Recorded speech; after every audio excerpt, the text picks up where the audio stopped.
Full barrel shotgun. Keith and Keith. Keith and Keith. Is Ethan down there? No. Where is he? I don't know. But I might walk on the field. Think anyone's going to stop me? Is it still picking me up? Yeah. Why is it? It feels staticky. Oh. It's probably because the thing fell down. Are you talking? Yeah. What? You hear me? Yeah. Thought you went out, but you didn't.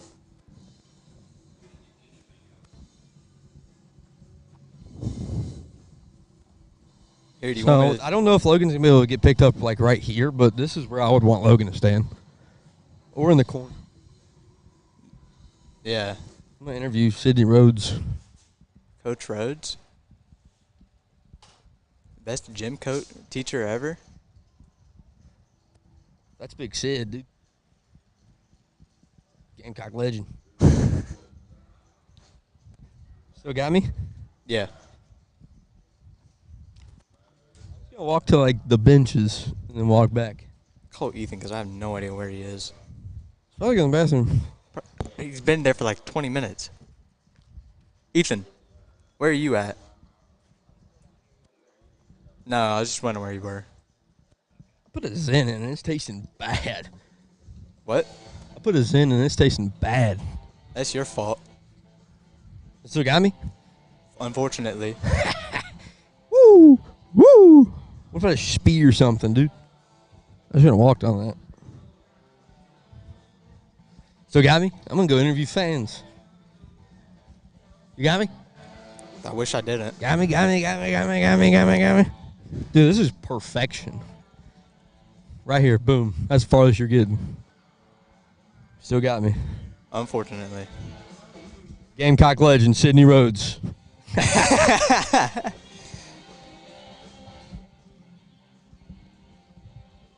All right, I'm turning it off. Oh, no. What will I ever do? Shut up.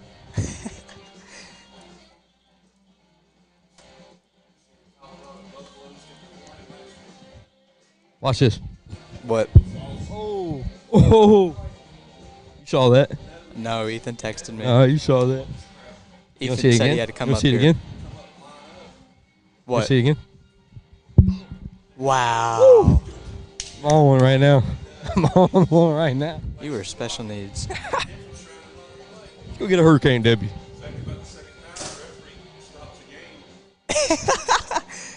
Ethan's talking to Boone, trying to get switched.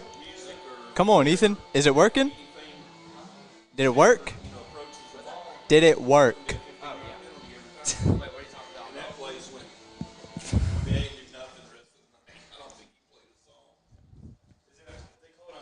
I hate him so much. I hate him. Yeah, it's not moving.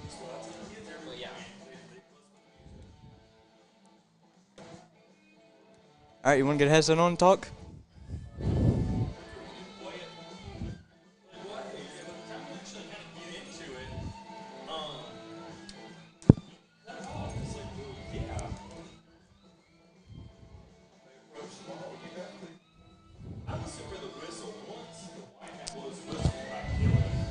All right, Mr. Ethan Mayfield.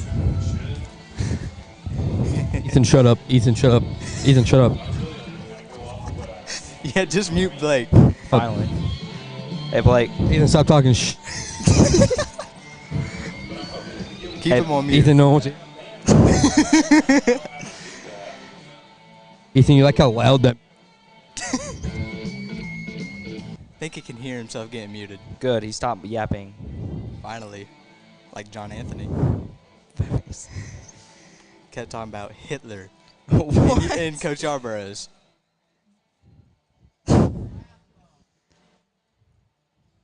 You want to play some Sexy Red? Yes. I thought it was Kanye for a minute.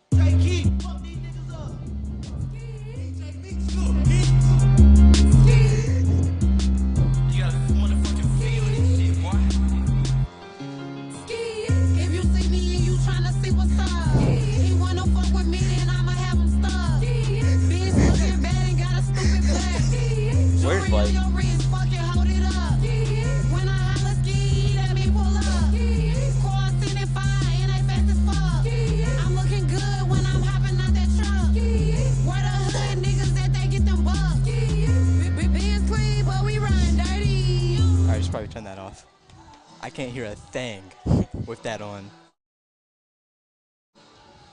Who are you? What time is it? 6:09. Is that D. Blake Miller? Ethan, how does the goal look? Oh, That's good. For real? Yeah. No, you didn't. no, you didn't. You never do anything. Well, maybe you need to stop talking. Wait, why'd you change it? Because it was white before. Oh. And you couldn't see the arrows. Yeah.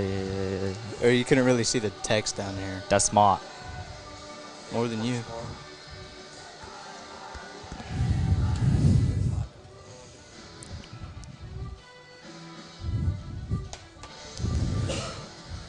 Hopefully in an hour and 30 minutes, the sun goes down. And I'll have to do the umbrella.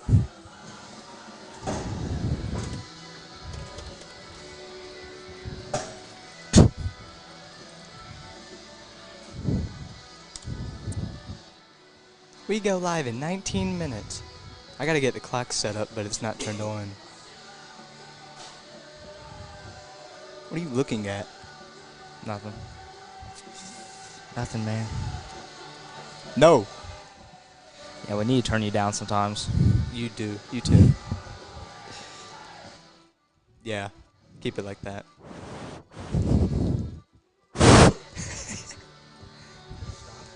Who are you? Blake Miller. We got 18 minutes. Blake Miller. We're not live. Blake Miller. Blake Miller, We had the same record, yeah, except region. region. Yeah. I want to call it division so bad. It'd be conference in North Carolina. Yeah.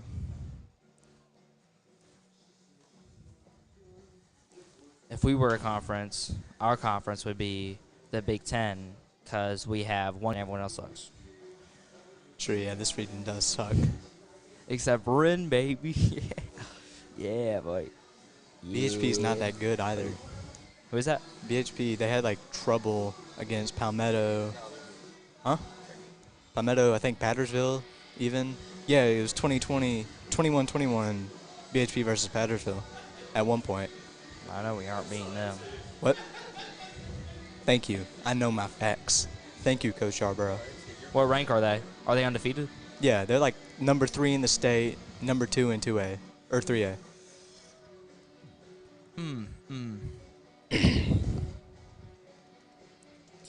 We're non-ranked. We're about to get ranked, though, after this dub. If we were ranked, would you put our rank right there? Yeah. I did it for Hillcrest? Hannah, Hillcrest, Burns. Did I rank them? I can't remember if I put their rank up there or not. I don't know. I don't think I did. Oh, wait, I can look on here. No, I didn't put their rank. I don't think they were ranked when we played them. Maybe preseason. Oh, well.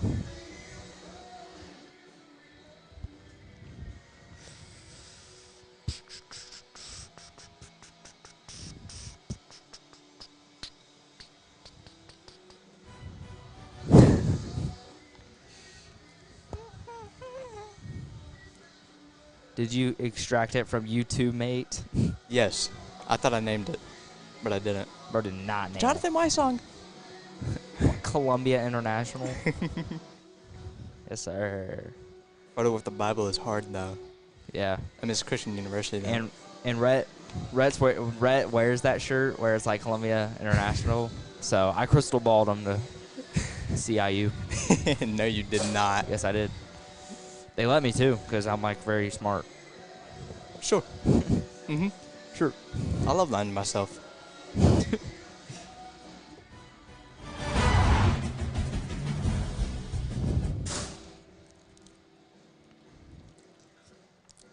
Can you not? Is concession stands open? Probably. It's like 6. 6 something. 6:15. Alright, we're looking good.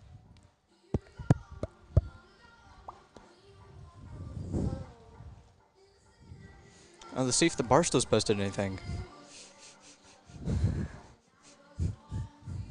I hate Barstool accounts so much.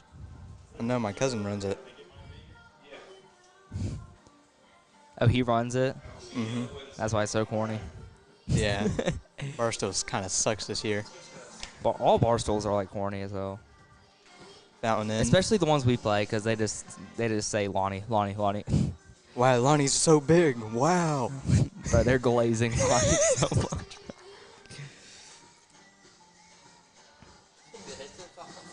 He's a content machine, bro. What? He is. No, bro. Who are you? You are not our dad. Make anyone. I got here first. I got here last.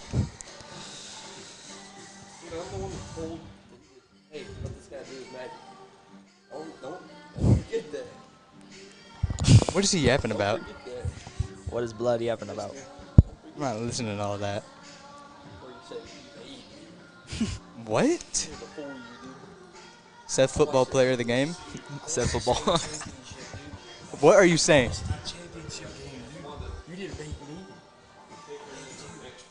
I told you to sit next to me because there was an open seat. Yeah, I was such a nice guy. I said, I'll talk to you. No one else is going. Dude, that's Coach rough. Barnes was right next to me. I'm talking about the state championship I called 4 years ago. I was watching the ACC championship that night. I was watching it too. In Williamsburg Stadium in a press box. I We wish I had was my there. 40 on a little screen. I wish I was there. That would have been really fun. What? Dude, in the press box on Willie B, dude. Didn't it like kind of suck? Like it wasn't fun? No, it was great. Oh, okay. It was like a magical moment though, but I need to get back here. Yeah. That's the dream job, baby. You know what I'm saying? Hey, can't win without cheating. What are you talking about? Are you talking about? Got to make sure that thing ain't listening to us. Yeah. Big Penix energy. Logan Dew! We love you, Logan. Michael Penix, the Heisman. Do you have that big Penix energy? Is that Coach Freight Red? No, it's not even close. I thought he looked bald, so kind of assumed. I know. Well, it's, now it it's looks getting better. It's getting better. It's getting better. Give it like 30 minutes. Big man on campus. You're a Wren guy. I expect you have manners. I'm kidding. I wouldn't have written. I'm kidding. Don't have any like. What's up? What's up, Big guy. What's up to the GOAT? I got some towels from Okay. South Carolina's game last week. No, I'm asking they're doing soaking wet. The plan is. You sure? I'm gonna take this off. Yeah. Should probably put us on mute. Walk out. There's a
Welcome into Moving the Chains. I'm Kevin Thomas alongside John Epps for our Week 9 preview show. John, Moving the Chains, as always, brought to you by Founders Federal Credit Union. We've got some region titles on the line this week, playoff seeding on the line this week.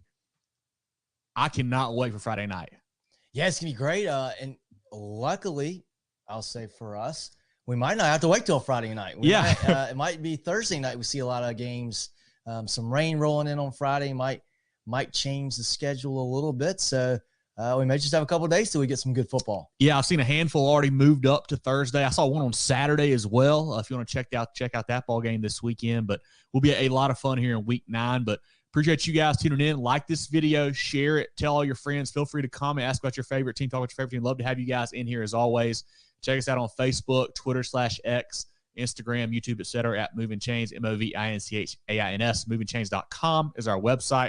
Podcast on Apple, Spotify, Google, and more. We do our live preview show at 7 o'clock or so most Tuesday nights. See Facebook Live, YouTube Live. Check us out. A little bit late start tonight. Had a little bit of a technical difficulty, but we're good to go now, I hope. If we're too loud, let us know. Turn your volume down. We'll do what we can. Sorry, guys. We do a recap show. Comes out on Sundays. Podcast platforms for that one.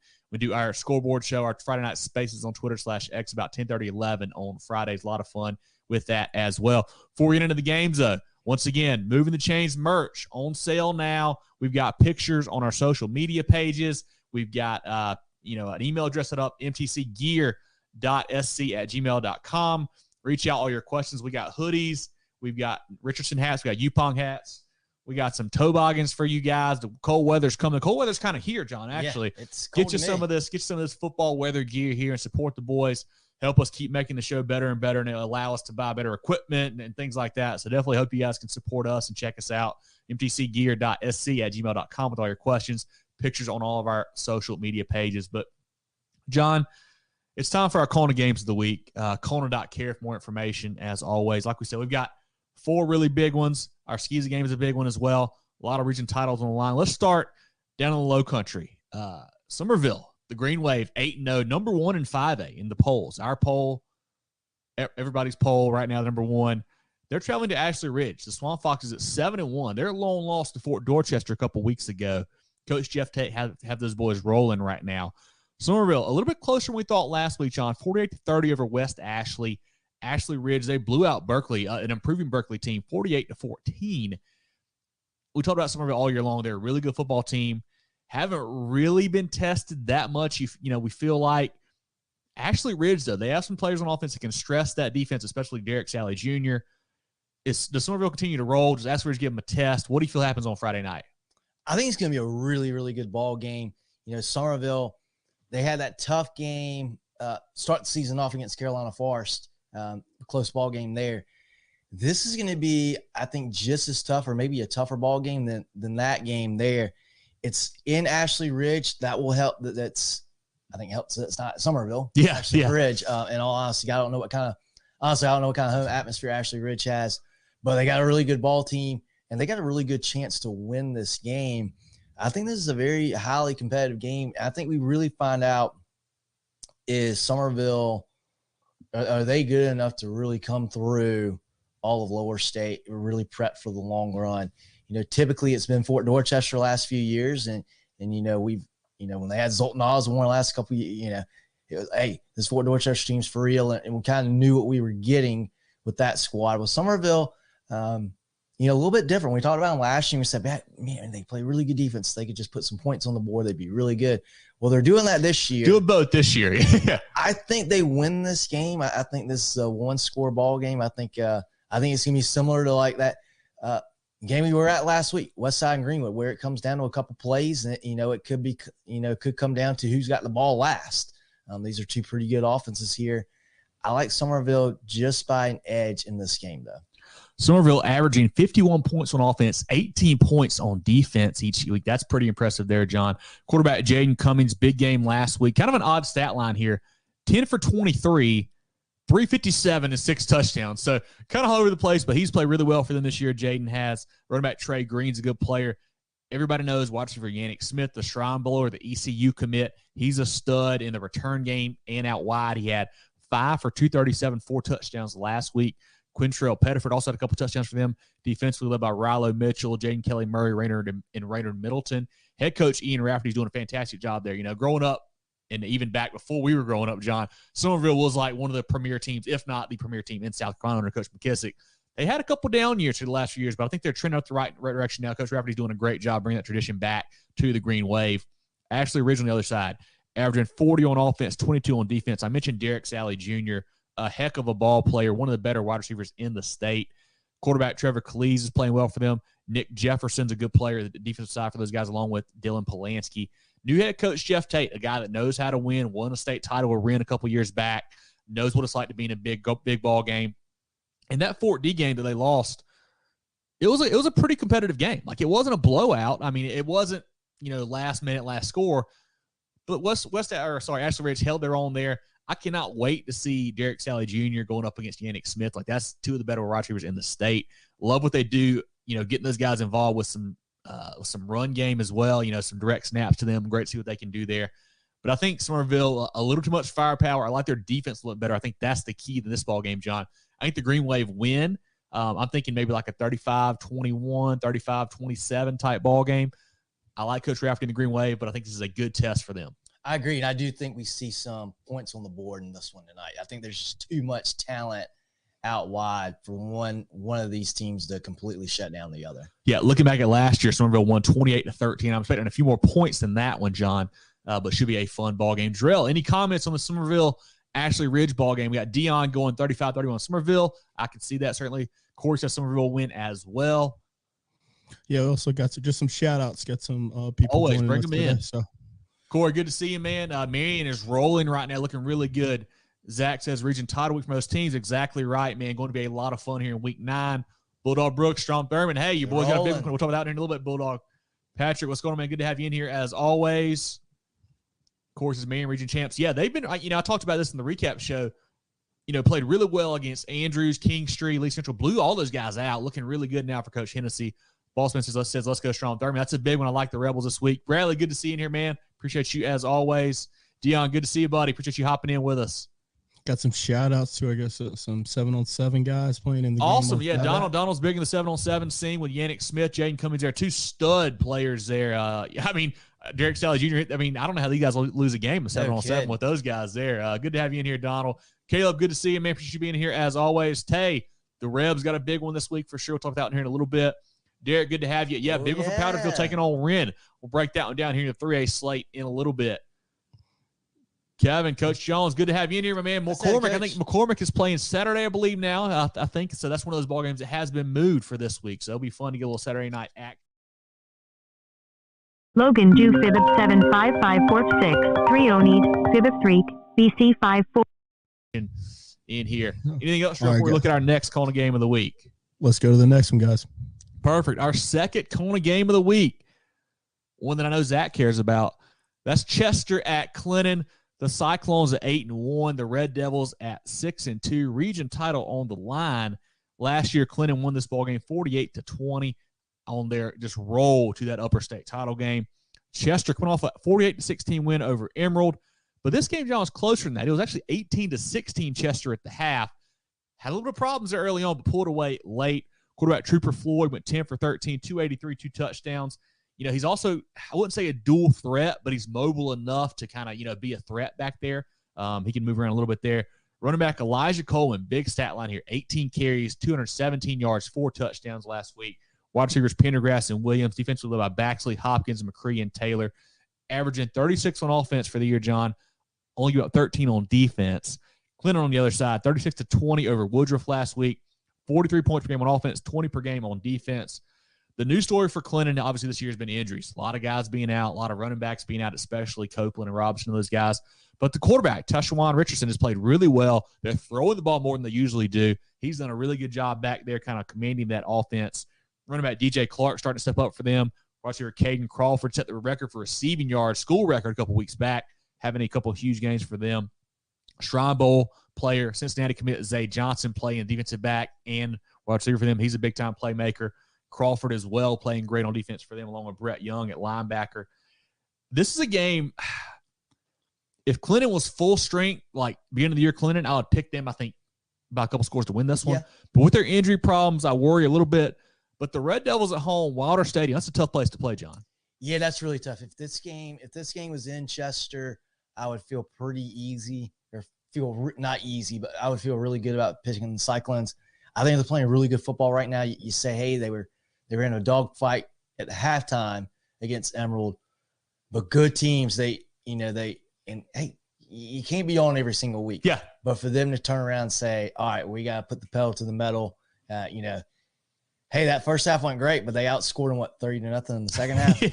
So they certainly woke up. They certainly finished the job, and they've got experience. They've got guys that have been around, been starting for a couple years now. Coach's son at quarterback. That's always a big key. They've got pieces in the right place, and I think they're playing really, really good football right now. That one loss was to South Point. That game was not close, but other than that, they've just played really, really good football.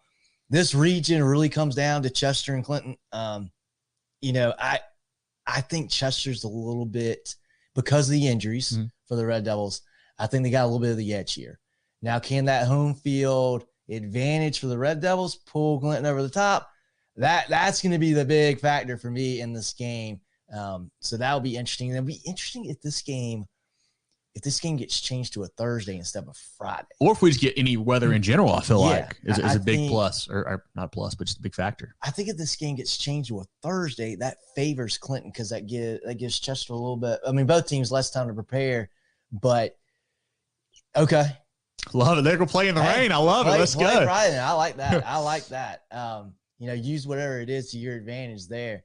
But I think I like Chester a little bit in this ball game. I think they're playing a little bit better because of what they've got on the field. Like you said, if Clinton was at full strength, 100%, I'd go Red Devils. But they're not.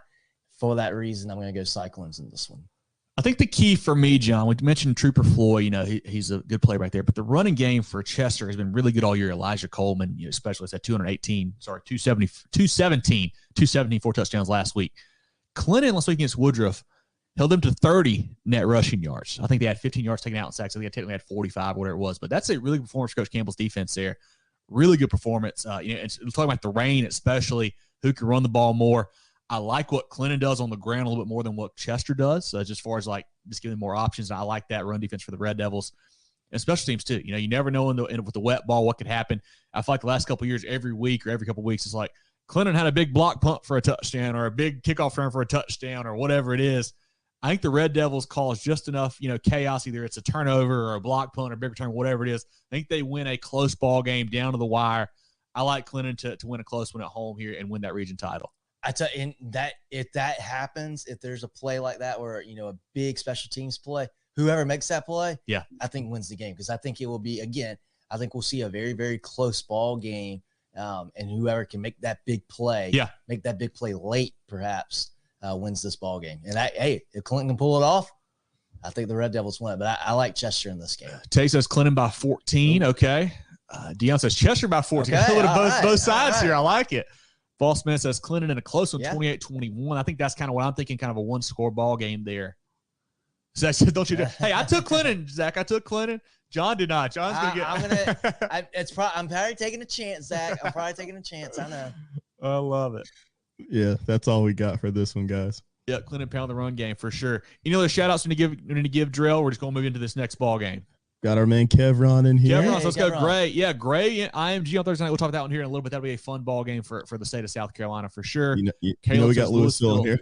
By 20. Probably not enough points. They're probably about 40 or 50. I'd say that'd be a good. Yeah, Dave says 40. Yeah. 20 would be a good first half, first quarter line. Let's go to the next game. Oh, hold on one sec. Oh, we got this one right here. I had to get that in there. Terrence says we saw Hampton County did Woodland. Yes, we did. They were one of our teams of the week, and a pretty easy choice too. The way they dominated the Wolverines. So we'll get to those guys here in a little bit as well. And just a reminder before we go all the way. What has been rescheduled? Let me check. I can tell you. I know we've got. I think McCormick is scheduled for Saturday. We've got West Side. They're playing easily on Thursday night now.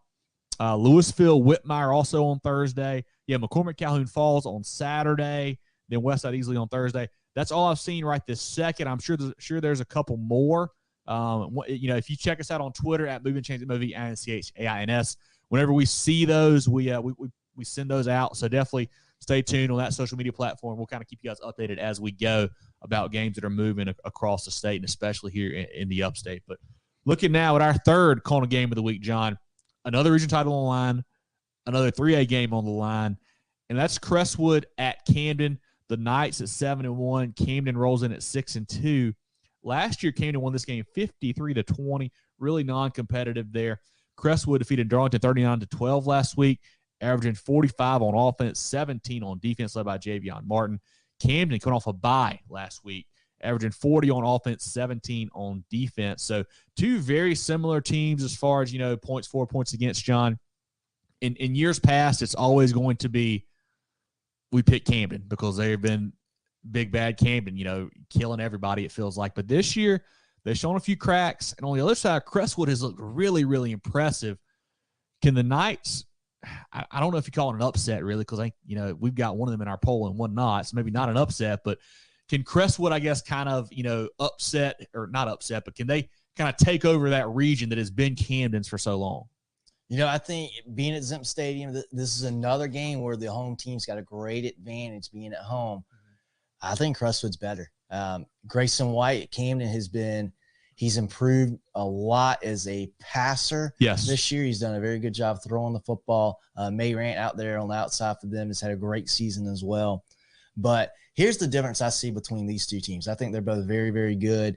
If you had asked me at the beginning of the year who I like better, I'd say Camden.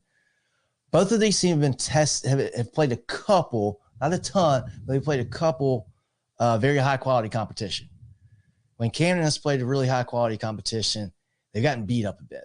Hartsville beat them pretty bad. Mm-hmm. And then Gray, the very next week. They were not really competitive against Gray. The offense couldn't get a whole lot going. They got beat up. They got beat up in both of those games against their two toughest competition. And then you would say that third best team that they played is probably Myrtle Beach. They kicked off against in week 0. But that was Myrtle Beach. They just didn't have everything. Long time ago now, yeah. That's a much different Myrtle Beach team now. Now you look at Crestwood on the other hand, okay? When Crestwood played their tough games at the beginning of the year, they nearly knocked off Gray. Overtime, I believe that game was. Awesome 62-60 game. That was in week 1. And then they bounced back the next week up. Maybe not as good of an AJ team as we thought they would be, but really good running back in Thompson. They shut them down. They only gave up 7. Mm-hmm. And then the week after that, they go to Sumter, and they take the belt for Sumter County. They knock off the Gamecocks 27-21 in double overtime in a thrilling ball game there. Mm-hmm. This is when Crestwood's played top-level talent, they've won. Yeah. Now, that Gray game, okay, they lost. They lost by 2. You could say kind of a coin flip game there. But they, and the fact that they went on the road and beat Sumter that's big. Is a really, really big deal. And honestly, them losing to Gray by 2 in that kind of ball game is really impressive. I mean, we're talking, you say what you want to say about, hey, you can't, you don't celebrate a loss. There's teams in South Carolina that don't want to play Gray. They're forfeiting so they don't have to play Gray. Crestwood almost beat them. That carries a lot of weight to me. I think Crestwood's the better team. Can they overcome the home field advantage that the Bulldogs have at Zimp? I think they do because they did at Sumter, and I think they'll do it again Friday night in Camden. They're the better team. They should win this game. Grayson White, you mentioned multi-year starter at quarterback, 27 touchdowns on the year, running and throwing, can really get it on both sides there. Running back Avery Hickman's a name that we know, along with wide receiver John Mayrant, guys that have been playmakers for a while for them. Defensively, Wilson Nash, Oldfield, averaging probably 10-plus, 12-plus tackles a game for them. Tylen Drakeford as well. One of the best corners in the state, Jordan JoJo Krim, had 2 picks opening week against Myrtle Beach. People don't throw at him anymore. He has none since then because people start throwing the ball towards him. But he will play a factor in this game against that Crestwood passing offense for sure. Last week for Crestwood, Javion Martin, 242, 2 touchdowns through the air, 72 on the ground. Another 2 touchdowns running the ball there. Running back Azarian Yates, 116 and a touchdown. Wide receiver Jeremy Richardson, 7 for 104. Kyle Mitchell, also a receiver for them. And then head coach Roosevelt Nelson, a guy that we don't talk enough about, really building this program up. Obviously, it helps out when you got to start quarterback like Martin there. But he's done a great job with that Crestwood program, getting them to this level. And I keep looking at that Gray game and just the stark contrast in how those teams played them. You mentioned Crestwood take them to overtime, lose by 2 points. Camden, non-competitive, getting pushed around, bullied around. I think Crestwood is ready for this ball game. I think Martin, when you got a playmaker like him, you can beat anybody. I think Javion Martin and Crestwood win this ball game, win the region. And they have to do it with talent. Yeah. This Crestwood team that's been very close last few years. It looks like this year they're there. But the thing that Camden also has working for them is they've got a lot of experience. They do. Mayrant's been around a while. Grayson White has been starting for, it seems like, 8 years now. And he is started as a linebacker, really. Now he's really become a quarterback. Yeah. They've got a lot of experience on that football team. Very, very well coached, and they expect to win. Yeah. That's to have not only the belief that you can win, but the expectation that you should win and that you will win is a big thing. Confidence for young kids is a big thing. You got that confidence, that goes a long way. And Camden certainly has that, and they'll certainly have that in this game Friday. So that's a factor. I think that makes this going to be a very competitive ball game. But I think Crestwood, talent that they have, will take over in this game at the end. Dion says Crestwood by 10. Corey says Crestwood with a blowout. Okay, that would be something. Zach says Camden with the upset. There's really not an upset. Yeah, that's what he said to me. Both teams are solid. Bossman says Crestwood by 10. Yeah, that's all we got for this game as far as comments go. It's just some housekeeping stuff for you guys. Yeah, one quick note, though, like you said, John, cannot overestimate the power of Zemp Stadium. That's right. That's right. Playing at Camden, that's a big deal, but I still like Crestwood. It's a region championship. Don't let them ring the bell. Yeah, Bossman says Blackfield wins. Exactly right, Bossman. You're right. That Blackfield Hilda game did get moved to Wednesday. I'm not sure what's going on with that. But that was moved, I think, prior to the weather. I think it was a couple days ago. But they are playing tomorrow night. The Fighting Hawks are. We have 3 nights of football, 4 nights of football. Yeah. Let's keep rolling, guys. Perfect. Looking now at our 4th Kona game of the week, a massive matchup over in Rock Hill, John. The South Point Stallions at 6-2, traveling to D3 Stadium. The Northwestern Trojans at 7-1, hosting this ball game. Region title on the line. Last year, the Trojans won 43-35 on the way to their upper state title. Later on in the year, losing South Florence for the state championship there.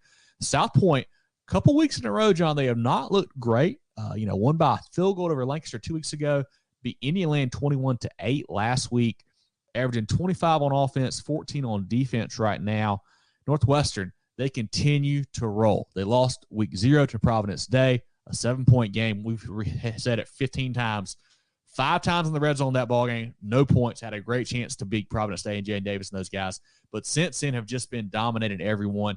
They beat York 56-14 last week, averaging 52 points on offense, 16 points on defense. And, John, if they were playing a full game, it'd probably be more like 70-5. Like, these guys are just dominating everyone. Can South Point, who we know has as many athletes as almost anybody in the state, can they put it together this week? Can they challenge the Trojans, or is Coach Walford's squad just too much? This is South Point has been a little bit, and we say this, I feel like the last couple of years of South Point. Yeah. They're kind of like this throughout the year. But with this year, this South Point team, and they're all a little different, right? You got different kids in different roles, and kids graduate, kids step up, what have you. But the South Point team, when they've had a big game this year, they've stepped up. They beat Spartanburg to start the year off. Yep. They had a great chance to win the football game over at the reservation. Gaffney just a little bit better than they were that night. But they had chances. They had some self-inflicted errors, penalties in that game that put them behind the change a lot, but they could have won that game. They could have beat Gaffney as well. When they needed the South Florence game, they were right in that game. They lost by 3 to South Florence, a South Florence team that is really, really, really good in their own right. This South Point team, when they're focused and they're locked in, they can play.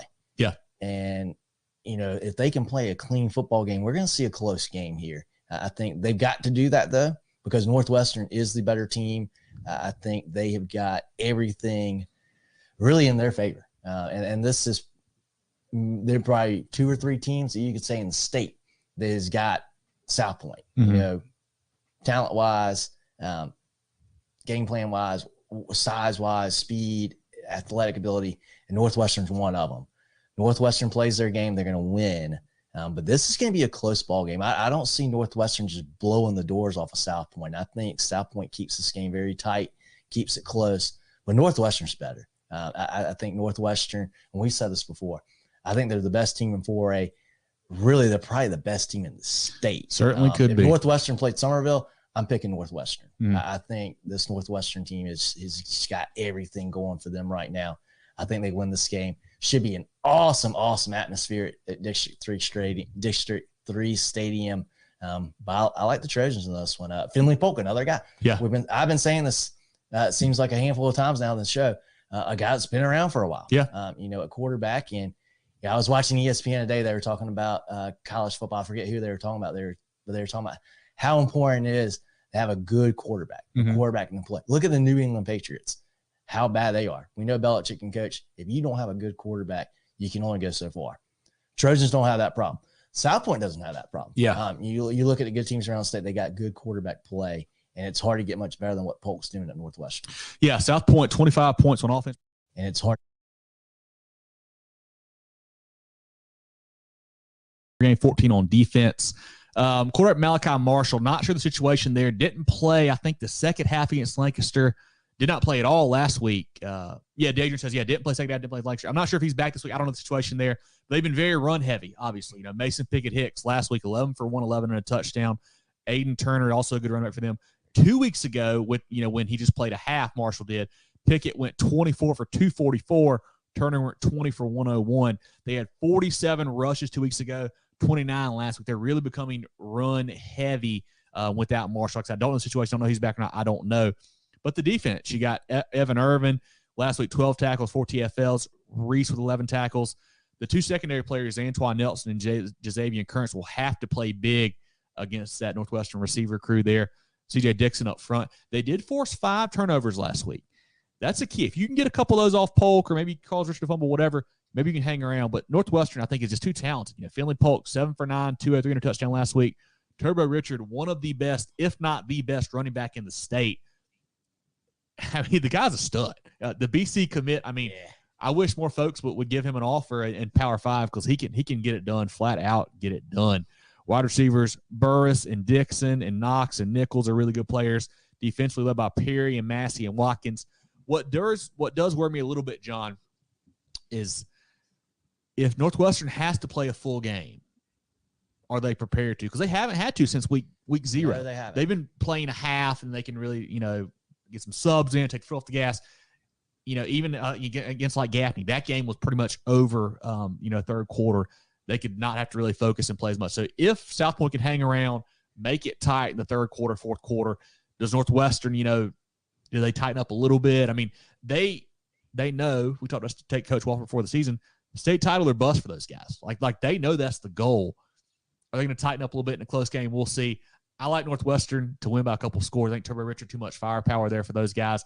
I do like the South Point defense, but I just don't know if they can score enough points because Northwestern's defense just as good, it feels like. So I like the Trojans to win this one. I think they wrap up the region and win this ball game over at D3 Stadium.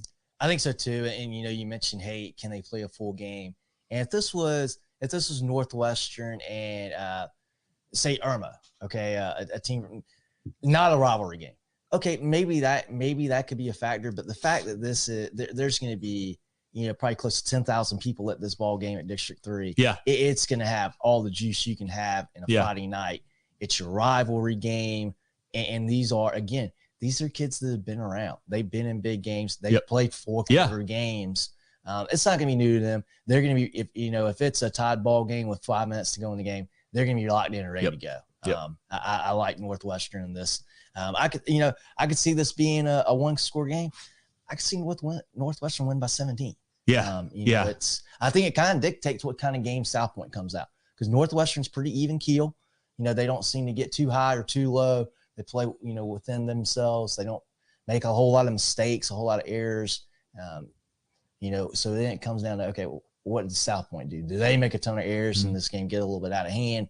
Or they say, hey, here's another big game. We're going to come out and we're going to play. And I think they do. And I think they make this a pretty tight. I think it's a 7 to 10 point ball game. Yeah, I think we both like Northwestern. Dion says 55-14 Northwestern. Hey, that's what they've been doing to everybody else. So who knows? Patrick says 14 or 21 for Northwestern. Yeah, it certainly could happen.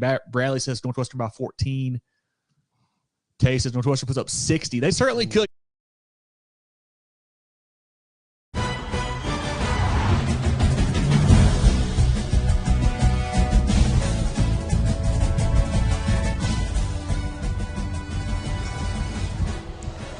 Powdersville, South Carolina, where for 364 days, the Canes and Patriots are best of friends. But for one day a year, they line up on opposite sidelines and fan bases sit in opposite sections, where now you're separated as Canes and Patriots. I'm Blake Miller atop the Founders Federal Credit Union booth with Keith Ausburn. And Keith, this should be a fun one.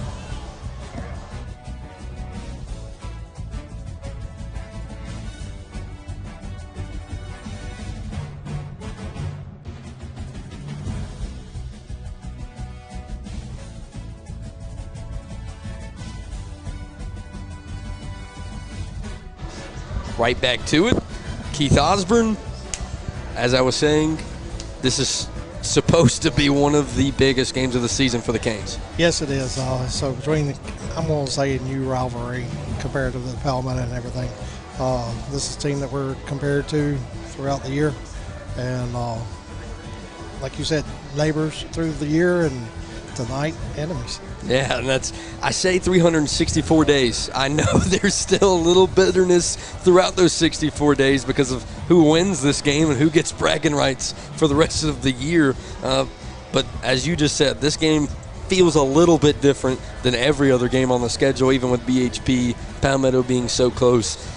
These, of course, used to be the one high school and Wren High School, now separated into two. I feel like that's instantly going to add a little bit more spice to it. Yeah, it does. These kids, in some cases are next door neighbors according to where that border sets us between the two schools. And, so. As always, last week the Canes beat the Palmetto Mustangs 40-7, and we'll give you a look at that from Jamal's Sessions, who you can go follow on all social medias on Twitter, Instagram, and Facebook. Williams, South Carolina. The Canes and Mustangs meet in a rivalry right down the road. The Canes coming at 3-4, looking to go 3-0 in region play. What's a mob to a king? What's a king to a god? What's a god to a non-believer who don't believe in anything? They get out of line. All right.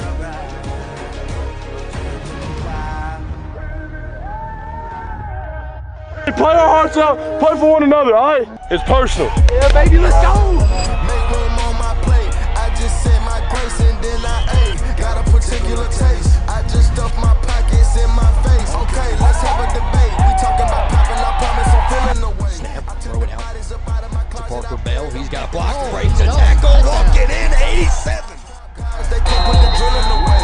Had to part ways with the sand by a bad guy. You might be a villain today. Ask God why I didn't get an answer. Why I lose my brother to bullets. In off the Price. He's got a whole left side pushing with the offensive lineman. Does he get the end zone touchdown? All out blitz. He's in the backfield. He drops it. Flag. The Canes fall on it. Close to the end zone. Touchdown. Pressure up the middle. He'll go right side looking for it. Parker Bell. What a catch. 87. Goes up with two hands and gets him one. In the middle field pick. The Canes have it. I gotta do it. Gotta kill you if it's me or you. He got five. Hands it off to Price. Makes a move. Cuts it back. Trying to get in the end zone. Reese Price has 3 tonight. Pitch it out. Canes are in the backfield. Hello. Is that Jacoby Dukes? And yes, it is. Snap drops back. He's got pressure in front of him. Should be holding. Robinson drops it. Pick 8 with another seatbelt moment. Jansen drops back. Canes brings pressure there in the backfield. Hello. Ethan Moody. 40-7. The Canes move to 3-0 in region play. The better team won this. We took over, we won. I just said my grace and then I ate. Gotta put right back here on the 84 Lumber pregame show. Of course, we thank 84 Lumber and Team Wise for sponsoring every single broadcast. As we take a look last week, Keith, in that Palmetto game, of course, you weren't there, but you watched from the Great Beaches out on vacation. Colton Bagwell, 12 for 21, 103 yards, 3 touchdowns. Also had 100 on the ground with Reese Price as well, 21 attempts, 107, 3 touchdowns. Braden Binnicker and Parker Bell were the touchdown recipients in the receiver slots, and that Kings defense, Keith, did what they've been doing. Yeah, wasn't able to see it in person, but yeah, watching it on the screen, thanks to our new technology and everything, it was almost like being here. And so extremely proud of our defense stepping up and Colton Bagwell doing as he usually does. 100%. Of course, that made the Kings 3-0 in the region. As we take a look from scores from around the region last week, Austin gives me the head shake, so we'll look at region standings. Austin says commercial. We'll take a commercial as you see the Canes on the field here in Powdersville, South Carolina. When we come back, we'll talk about scores from last week and region standings.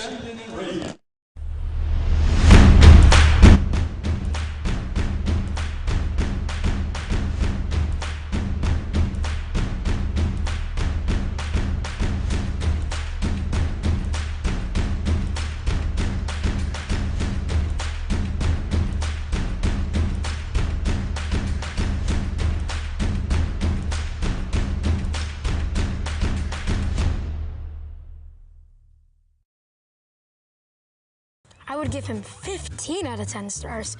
You'll always be super satisfied with Preferred. These guys rock their jobs and are consummate professionals. On time and friendly. Don't wait. Call Preferred Home Services today to schedule your Precision 21-point HVAC tune-up for just $59.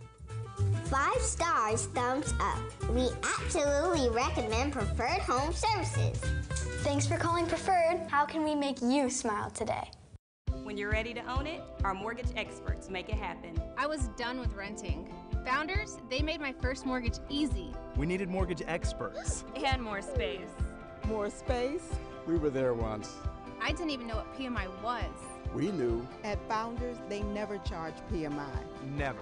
When it comes to your mortgage, Founders is more equipped than ever, and you'll never see PMI. From first-time buyers to seasoned homeowners, it's nice to work with a lender you can trust. So you can relax. I would give him 15 out of 10 stars. You'll always be super satisfied with Preferred. On time and friendly. Very pleased with Preferred. Would highly recommend prompt service, technician was skilled, polite, and efficient with our plumbing issues. 5 stars, thumbs up. We absolutely recommend Preferred Home Services. These guys rock their jobs and are consummate professionals. Thanks for calling Preferred. How can we make you smile today? Welcome back here on the 84 Lumber pregame show. Of course, here in Powdersville, it's the Canes versus the Patriots. Last week, the Patriots took on the Southside Tigers. The Canes took on the Palmetto Mustangs. The other scores around the region, Southside, of course, lost, as I said. Fountain Inn went on the road to BHP and lost 63-7 as BHP stays undefeated. And this all means what Austin's about to show us in the region standings is that BHP stays atop the mountain, and these two teams right here are playing for a home playoff spot because you get the tiebreaker with the one loss to BHP. But if the Canes go in next week, lose to BHP, then you're dropping down to that 3 slot if you do have a loss to Powdersville here tonight. Both teams sitting at 4-4. Both had rough starts schedule-wise against the level of play that they had to play at the beginning of the season. Palmetto, of course, they're in the 4th spot as they're ahead of Fountain Inn. I'm pretty sure they've beaten Fountain Inn already this season, if I'm not wrong. I could be wrong, as we'll head right into this week's games. Of course, tonight you have the Canes and the Patriots. Palmetto goes to Fountain Inn, so after I say that, it pops up on the screen. Should have just waited about 10 more seconds. And Southside, sadly, has to go up against the BHP Bears this week at home, and that is always a tall task, especially for Southside. It's going to be a tall task for the Canes next week as well. We'll take one more commercial break. When we come back, I'll give you keys to the game. We'll go through the Demetra Designs uniform report, and also you'll get to hear from head football coach Anthony Frey.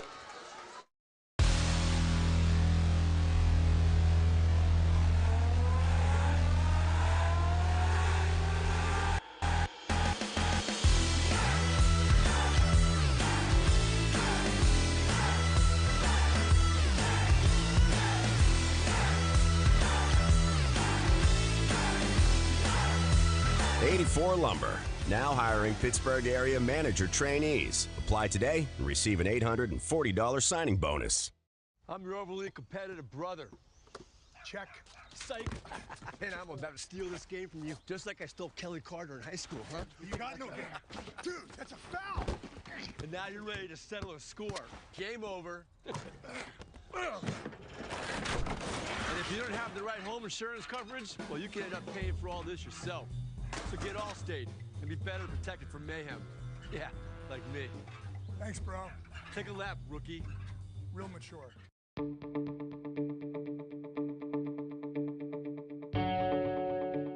Thank you for considering G-Force for your parking lot project. Each G-Force location is veteran-owned and uses the latest and greatest Graco state-of-the-art equipment with onboard computers and laser technologies for perfect results every time.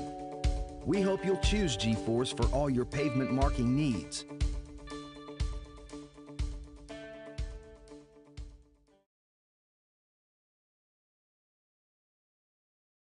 Thanks for watching the Wren Broadcast Network. If you'd like to become a sponsor, email Austin Tripp or Stan Yarborough for more information.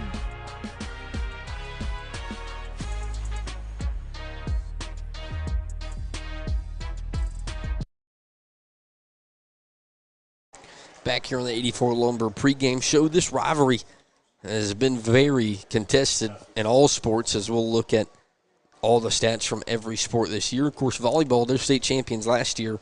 They're 3-1 over the Patriots. Football last year, the Powdersville Patriots have the edge, and tonight we'll settle the score here on the football field. In basketball, the Canes, ladies and men, both went 2-0 against the Patriots a year ago. Soccer, Powdersville even the score, going 4-0. Baseball and softball, the Canes 4-1. And overall, the Canes 11-6. And Keith, it's competitive in all areas of sports. It is. It's good to see that Anderson District 1 here has, such good teams, and right here. Yeah. So. As we'll take a look at, I think Demetra Design's uniform report. As you're seeing the sideline cam from Logan Dew, the Canes are wearing the all-whites with the gold helmets once again. As you can see last week, that's exactly what they wore. And, Keith, I think those are my favorite jerseys, brought to you by Demetra Designs. I'm going to have to argue on that one. I like the home team. So. You like the blue? Yeah, I like the blue. I don't hate the blue as we look at some keys to the game. Of course, keys always end up being right. Mine end up being somewhat wrong. As we start off, Austin with a spell check error. Win the trenches early. For me is number one. Number two, explosive plays. Offensively, I think that's been the key to the offense opening up in the first quarter. And number three, last week we saw it, Cam Sanders, Jacoby Dukes have to be able to live in the backfield and get pressure on Eli Hudgens tonight. Yeah, I echo every bit of that. The trenches is, to me, critical in putting pressure on them because they can do it through the air or on the ground. So this front defensive line needs to show a presence and free up those linebackers. And those are your guys up front on each side of the ball as well, as you'll hear Keith talk about the hog mollies tonight. Last but not least, we'll talk to Anthony Freight here on the 84 Lumber pregame show. And we come back, we'll have Keith Evans on the sideline at the 50 for the coin toss. Hello, everyone, and welcome to the 84 Lumber pregame show. I'm here with, as always, Coach Anthony Freight. How you doing, Coach? I'm doing well. How are you, Blake? I'm doing well myself. Of course, the Canes last week beat Palmetto 40-7 and moved to 4-4 overall, 3-0 in region play, still control their path to a region championship. Of course, as we start, as always, but a little bit more in detail this week, maybe an update on Shep. And, of course, I know Canes fans that were at the game saw Tyler Morgan in a boot. Yeah, both those guys are dinged up and battling some stuff right now, so they're, as they can go. And, we just kind of got to see how those things kind of pan out. 100%. Of course, last week, or during the halftime interview, you talked about miscues there in the first half. This is the third time this season the Canes have not scored a point in the first quarter, the other two games being against two 5A powerhouses in Burns and Hillcrest. What, in your opinion, was a glaring factor, especially in that first quarter? Well, I think that, when you're playing a game where there's a lot of emotion, like a crosstown rivalry, has, and, I think emotion plays into those things, and how hard Palmetto played, tip our hats to them on the things that they did well. They got after us pretty good and confused us a little bit, and we're able to do some things that were very complimentary to their success. And then once we settled in and things kind of settled down and we started playing the game, everything kind of just kind of went our way, and things just kind of went the way that we figured that they would in terms of our players being able to handle, the game itself and settling in. Of course, the offense eventually did get it going. This ended up scoring 40 points. But the defense is something we talk about every single week, of just the ability to keep stacking games on top of each other and getting better every single week. But I want to focus on something we talked about last week, and just the depth of this defense. You start a sophomore corner in Jacob Lewis. He comes out in the second half, first play of the third quarter, and gets a big-time interception that ends up leading into some points. Can you talk about just some of those guys that have been able to step up this year on the defensive side of the football? Yeah, we've got a 12th man award kind of that we give out, or a 12th man deal that we give out every Friday. It's kind of a guy that, quote unquote, has picked up the flag and kind of ran with it. There's some old, Civil War, Revolutionary War type connotations there, where there was a battle, where I don't know who it was, the guy who was in charge of carrying the flag for the regiment, dropped it, and everybody took off down the hill, and someone just picked it up and charged up the hill, and we ended up winning the battle. And I always talk about the guys that, that flag can't drop, and we got to pick up the flag and just charge the hill. And one of those guys that we award every week, last week was Jacob. We said, it's time for you to pick up the flag and go run with it. And he did that. He's been great all year. He's played some receiver for us. He's played some DB for us. Wesley Reed's another guy that has done that. He's a senior, and he's playing a little receiver for us now, and he played some defensive back. He's done a phenomenal job. Jacoby Dukes is a guy that played linebacker, I believe, last year, and we moved him into kind of a defensive end type position, and he's been really successful. We've had guys on the offense do the same thing. And it's been neat to watch those guys be successful. On the offensive line, Parker Dunlap played, a bunch of snaps against a great TL Hanna team in that game. So we've had guys being able to step up, and I think it's a testament to what Coach Rhodes is doing in the weight room and what he's been able to do with our guys in season, because they continue to get stronger. They're definitely, as you said, picking up the flag for the Canes. This week, maybe a couple new faces will have to pick up their flag as the Canes play another crosstown rival. I feel like a little bit bigger of a rivalry in Powdersville. They come in 4-4, 1-1 in region, won 57-0 last week over Southside.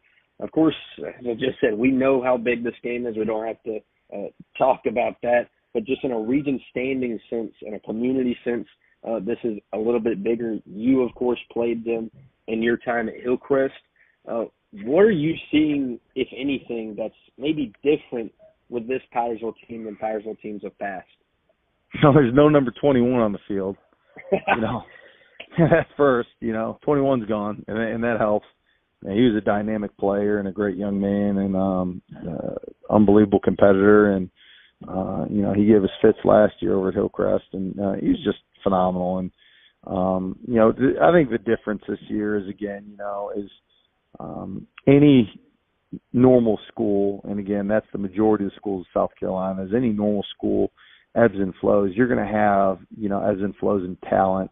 You're going to have ebbs and flows in your classes in terms of, what class dominates the football field. And, the team they have this year is not last year's team, and the team they have now is not the 2 years ago team either. And every team is different. And, again, the simple answer is 21's not there. That's what jumps out.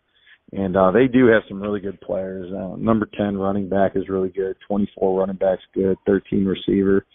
who also goes to running backs really good. And, I'm not minimizing 16, believe me. I just hadn't talked about him yet. 16's unbelievably good. He's the one that kind of gets things rolling. He is 100% the heart and soul of that offense. And then, defensively, there's a couple guys that just play really hard.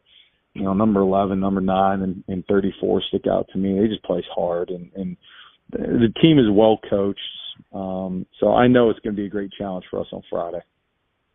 Well, it's funny that you mentioned Thomas Williams before I do, and of course 16 and Mr. Eli Hudgens.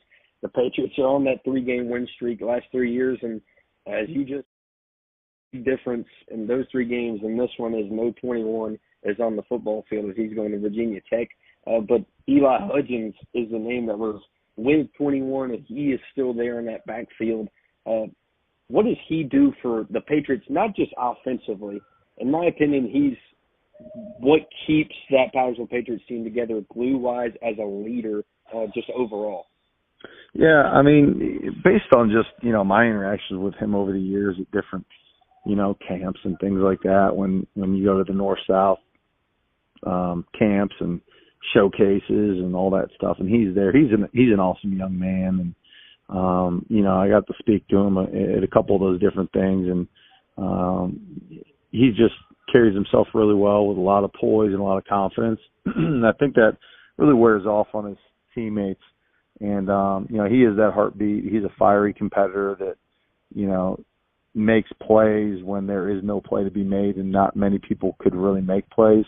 And, he's a tough one to bring down to the ground. He's a tough one to corral. He's a tough one to make uncomfortable because it seems like he thrives on the discomfort the defenses provide him. And, he does a great job throwing the ball downfield, throwing the ball laterally, throwing the ball to spots. So, everything you said about him is spot on. And, he's going to be the guy who's going to be banging that drum that everybody else is going to be following on Friday night. Well, Coach, of course, we thank you for your time as always, and good luck Friday night. Appreciate it. Thanks, Blake.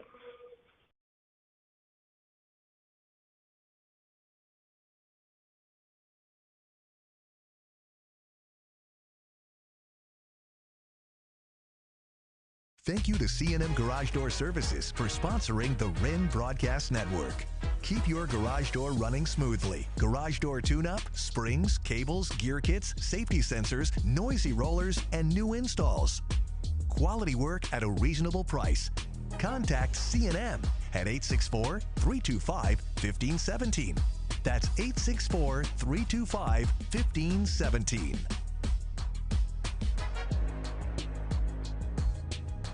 Founders is committed to community involvement within our schools and student athletic programs.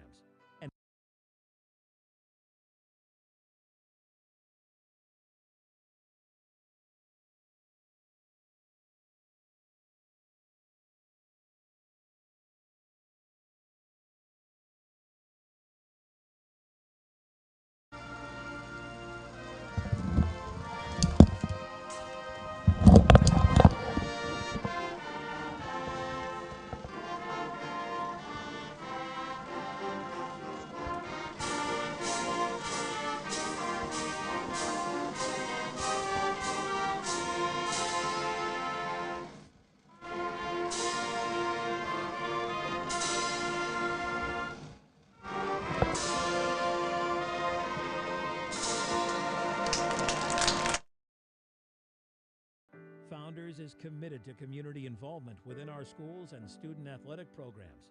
And it's a commitment we continue to establish, embody, and embrace for the long haul.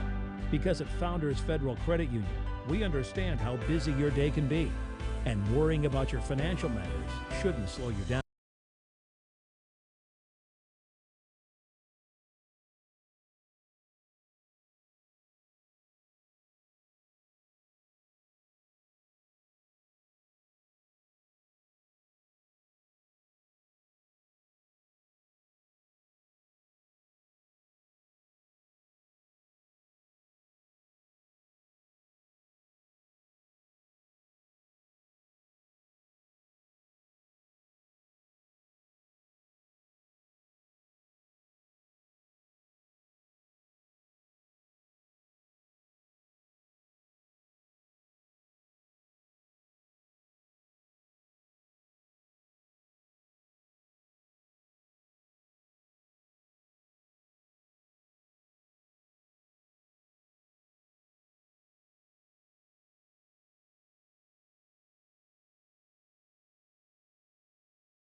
We'll now turn it over to Keith Evans, who will walk out to the 50 for the coin toss.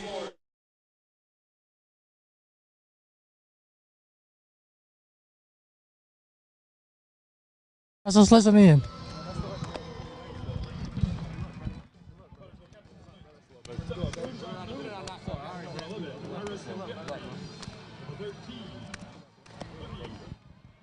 All right, guys, y'all come in a little bit so I don't have to yell as loud, okay? All right, gentlemen, y'all all been chosen captains for tonight. That means your team respects you, okay? With that carries some weight. That weight being, we're looking to y'all to keep your team under control, okay? All right, so here's what I expect tonight. My definition of sportsmanship is simple. Good, clean, fun football. Pretty easy, right, guys? Sure. All right, here's what's going to happen. We have a play. You help each other up. I don't care if you're wearing white or wearing blue. Help each other up, pat each other on the back, and go on about your business. That's simple. All right, last thing for me. Guys, football is a game, and games are meant to be fun. Look, there's only 4 or 5 games left in the season. Let's all go out here and have a good time tonight, okay? Go out, enjoy yourselves, and play hard, all right? Simple enough. All right, what I'm going to do now is introduce my crew. We'll do the coin toss, and we'll be ready for a little ball game. All right, we ready? All right, so I'm going to start down on this end right here. All right, I have Mr. Gilchrist down here. I have Mr. James right here. I have Mr. Reinhardt right there, and I have Mr. Lawson right here. Mr. Lawson's my umpire, and he's going to step forward. All right, guys, my name is Mr. Albertson. My students call me Mr. A. So if y'all need me tonight, you holler Mr. A, and I know who you're talking about. Easy enough? Sure, sir. All right, I have a coin. That coin has the state of South Carolina. That represents heads. On the back side, it says tails. Pretty easy, right, tails? Yes, all right, for you, tails, state of South Carolina's heads. All right, what we're going to do is you're going to let me know if you want heads or tails. You're going to say it loud enough for my umpire to hear it. Heads. All right, heads is called. Guys, if I drop it, we do it again. There's one problem over tonight. All right, so he called it, so what is it? All right, it is heads, so you won the toss. What would you like to do? You want the ball, right? All right, guys, Wren won the toss again. We're going to take the football. We're going to try to score first drive. Well, Keith, is it shocking anymore as the Canes receive for, it feels like how many weeks are we in? 9? The 9th time in a row I think the Canes have received. Keith, are you going to chip in? I think Evans was going to say something. We'll look at the record for the last couple years. The Canes are looking for their first win over the Patriots since November 6th in 2020. Just a little too long for Canes fans, Keith. Oh, yeah. Powdersville went down for a state championship last year and just came up a little bit short. They've had a good team coming in, and I think we got something with them this year. Yeah, and Coach Freight and me also talked about those teams that beat the Canes. It included a very special running back in number 21 that will not be suiting up for the Patriots tonight. So that's also the first big change. Next we'll look at the weather report from Austin Tripp tonight, brought to you by Carolina's Best Landscape here in Powdersville, South Carolina. It was raining earlier, but not anymore. It's 59 degrees outside, 66% humidity, 8-mile-per-hour wind from the northwest, and it feels like 58 as here come the Canes. They'll walk out, as we talked about earlier, in those all-white jerseys, gold helmets. And Keith, all week, I feel like I've been itching to get in this press boxes. It just feels a little different this week. It does, and like I said earlier, this is a team that we've been looking for a while, that we felt that we were pretty equal to, and kind of looking at the year stats, season stats, kind of lopsided, but still the same record. Yeah, 100%. I think this Canes team is a little bit different, not just at the top. Of course, the Canes with a brand new ball coach, Anthony Freight's first time as a Canes head coach against this Patriots team. He has relevancy with them, as I talked about in the pregame show interview with him. He coached at Hillcrest when they played Powdersville in back-to-back years, so he knows what the Patriots bring to the table with Coach Muster. But this Canes team feels a little different just with the chip on the shoulder mentality. This is, I think, the first time since I was in high school where the Canes aren't favored in this football game. Yeah. It's a very different side of the coin as the Patriots run out. Of course, we'll get a look and see with Logan Dew throughout the sideline tonight with the sideline cam. Some injuries to report. I know Anthony Freight talked about it a little bit, but Shep Wincop, of course, will be out more than likely for the season as he prepares for next year's campaign. And, of course, the big one, Keith Ausburn, in number 22, is still in street clothes, but he wants to return sooner than later. Yeah, that was one of the key players I think we needed tonight, but we've seen, his backup coming in and doing just as well. Yeah, and also I want to apologize for everyone at home. This is very not our doing. This is a lot of, we can't choose where we go. If we could choose, we'd be at the top of the press box with a camera. Ethan Mayfield's going to do his best to not get heads in the screen in front of him and try to bring you all the action, as, of course, Ethan Mayfield can't even control that, as people more than likely will be walking in front of him at some point tonight. But again, apologies beforehand before we get any mean comments or emails, as David Thompson used to say. Do not send them to me, as the Patriots will kick off and the Canes will receive. As you see, that student section across the way is packed up and rocking. To kick off for the Patriots, he'll go left side, and looks like a flag to start off. More likely we'll back him up. Good start for the Canes. Even better field position if you're thinking return. Oh, yeah. So, looks like Seth Hickerson, and I'm trying to get a number on who's on this right side. He's turned sideways.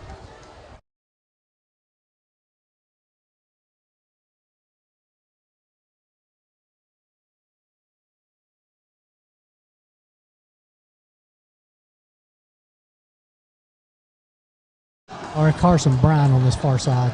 Couldn't read the number correctly. Carson Bryant is the other return man with Seth Hickerson. It'll be a deep kick to Bryant on that left side, or Beneker on that left side. He'll keep it. He'll break a tackle trying to get past the 30. He'll find his way close to the 35. As already some talking on play number one. It'll be interesting to see how far that is let be walked throughout the night, Keith, because it's gonna get interesting. Well, it goes back to what I was saying last week that I sent you the message on. We can't let the rivalry get in the way of the win, and can't have these stupid mistakes, those 15-yard penalties. It hurt us against the Mustangs early, right as you texted me that. It killed the Canes for 30 yards. They'll start off as they usually do, Bagwell and Price in the backfield with one up top and two down low. Snap. QB draw to the bottom of your screen. Bagwell looking to break a tackle. He'll get close to the 40. And a nice 6-7 yard gain for QB1 on play number one, Keith. Yeah, it looked like Harrison Jeffers was in on that tackle. That was a name that I'm hoping I don't call it tonight, but a lot. But. Very good linebacker for the Patriots. It's been here forever, it feels like. Price gets the handoff on the second down play, and he gets a first down for the Canes up past the 45. And, of course, if you're watching and you're a Cane fan, you know Anthony Freight and Coach Padermo want to get the ground game going quickly. First down and 10. Tony's first down and 10 for the Canes. Two up top, two down low. Bagwell shotgun. Takes a snap. He'll look to throw for the first time. Goes outside looking for Parker Bell. He makes the catch into Patriot territory right around the 50 for a gain of 6 for the Canes to make it 2nd and 4. Nice start if you're a Cane fan, Keith. Yeah, we're showing that we can move the ball, and it's good. Good start offensively. Bagwell back in shotgun. Second down. Hands off to Price. He'll go left side looking to go up the middle. He'll get close to a first down, about a yard short. Now, third down for the first time for the Canes, as you see a replay. And Keith talked about the trenches earlier. Canes are going to have to get that push a little bit better tonight. Yeah, right there, it looked like a stalemate. So we approach the 10-minute mark. Third down and 2 for the Canes. Snap, handoff to Price. He'll go left side. He's got a first down, a little bit more, as Reese Price gets a Tony's Pizza first down for the Canes, up close to the 41. And Fives chugging very quickly tonight. Timeout on the field. I think the ref wanted to give a first down. And he did. I think that was Connor Mason on the tackle. I can't tell behind these tinted windows. 2 up top, 2 down low. Bagwell back in shotgun. Perdermo's dialed up a couple passes this drive. It's been a lot of running the football. Hand off to Price. He'll go left side. He's got a hole. He's got a block, breaking some tackles inside the 30, down to the 26. And it's a 5 kind of night for the Canes. You wanted a fast start, Keith. You're getting it. This is it. This, Brady's playbook right here, keeping it on the ground and dominating that. Bagwell takes a snap once again. He goes back to Price right side. He'll only gain a couple, but it's been 3-4 pop for number 5 as his yards per carry seem to climb the ladder here on the road. Harrison Jeffries on that tackle. Canes staying in that same formation with a tight end on the line. 2 up top, 1 all alone, and Seth Hickerson. Snap for Bagwell. He rolls to the bottom of the screen looking for the out route. Has Braden Binnicker. He's going to get close down to the 10-yard line, but it's a first down nonetheless for the Canes. And Colton Bagwell's still perfect and another flag. It's going to be unsportsmanlike on this.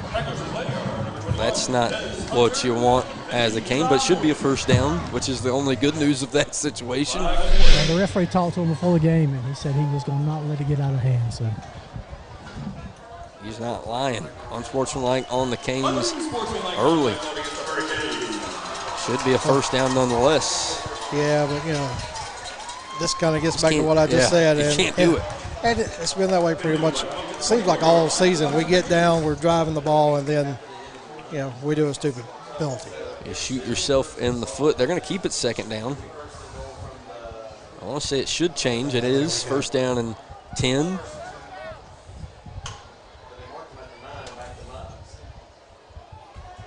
And they finally figure it out. First down and 10 for the Canes, right around the same spot. 24, 23-yard line for Bagwell and shotgun. Snap. He'll go run to the bottom of the screen. He's looking to throw. He decides to run. He hits the 20, looking for some blocks. Doesn't get any as he gets close to the 15, right on that first down marker. I know Keith's on the opposite side. Keith's where? About 1.5 yards short right now.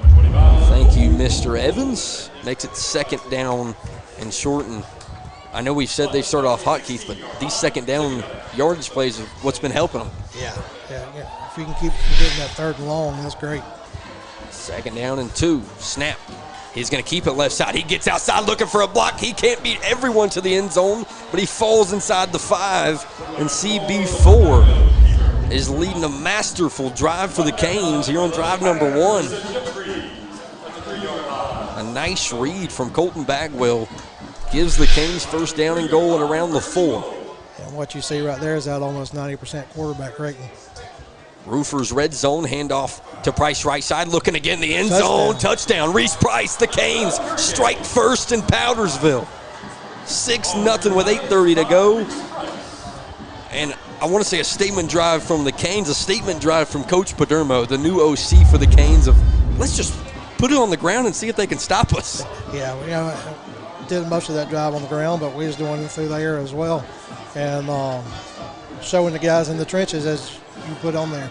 Yeah, giving some confidence to those guys early as Acevedo comes off to complete the PAT. Up and good. The Canes on the road against their arch nemesis go up 7-0 with 8:30 to go here in the first. What would tomorrow look like if you sold your house today? Maybe you'd move to a new city or a new country. Maybe you'd pick up birding or birdies. You could get into wine, not that into wine, or skiing, warmer skiing. Or maybe you'd spend more time doing nothing at all. When you're ready for whatever comes next, we'll be ready to help you get there. Berkshire Hathaway Home Services. Once upon a time, moving was stressful and far from a fairy tale. How are we supposed to move our house and get rid of our junk? But the big bad move.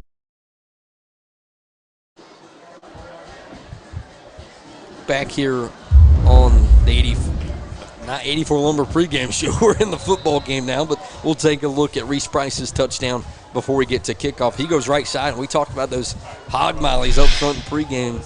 They've got some confidence building on drive number 1 as Acevedo squibs it down the left side. Finally picked up at the 30, bumps into his own guy, and the Patriots make the tackle at the 34. Nazir Waldrop tackled by Josh, Mr. Knuckles. He gave him the knuckles on that tackle. As the Patriots, go ahead. Probably the only tackle he's made all year. I was going to say, hopefully that'll be the type of game we have tonight. Yeah. Patriots can fall into some of their own mistakes, and they're led out by a quarterback that the Canes have known for a couple years, and Eli Hudgens. And he'll look to get the rock on the ground early. Jaden Pepper in the backfield to his right. See what this defense can do for us.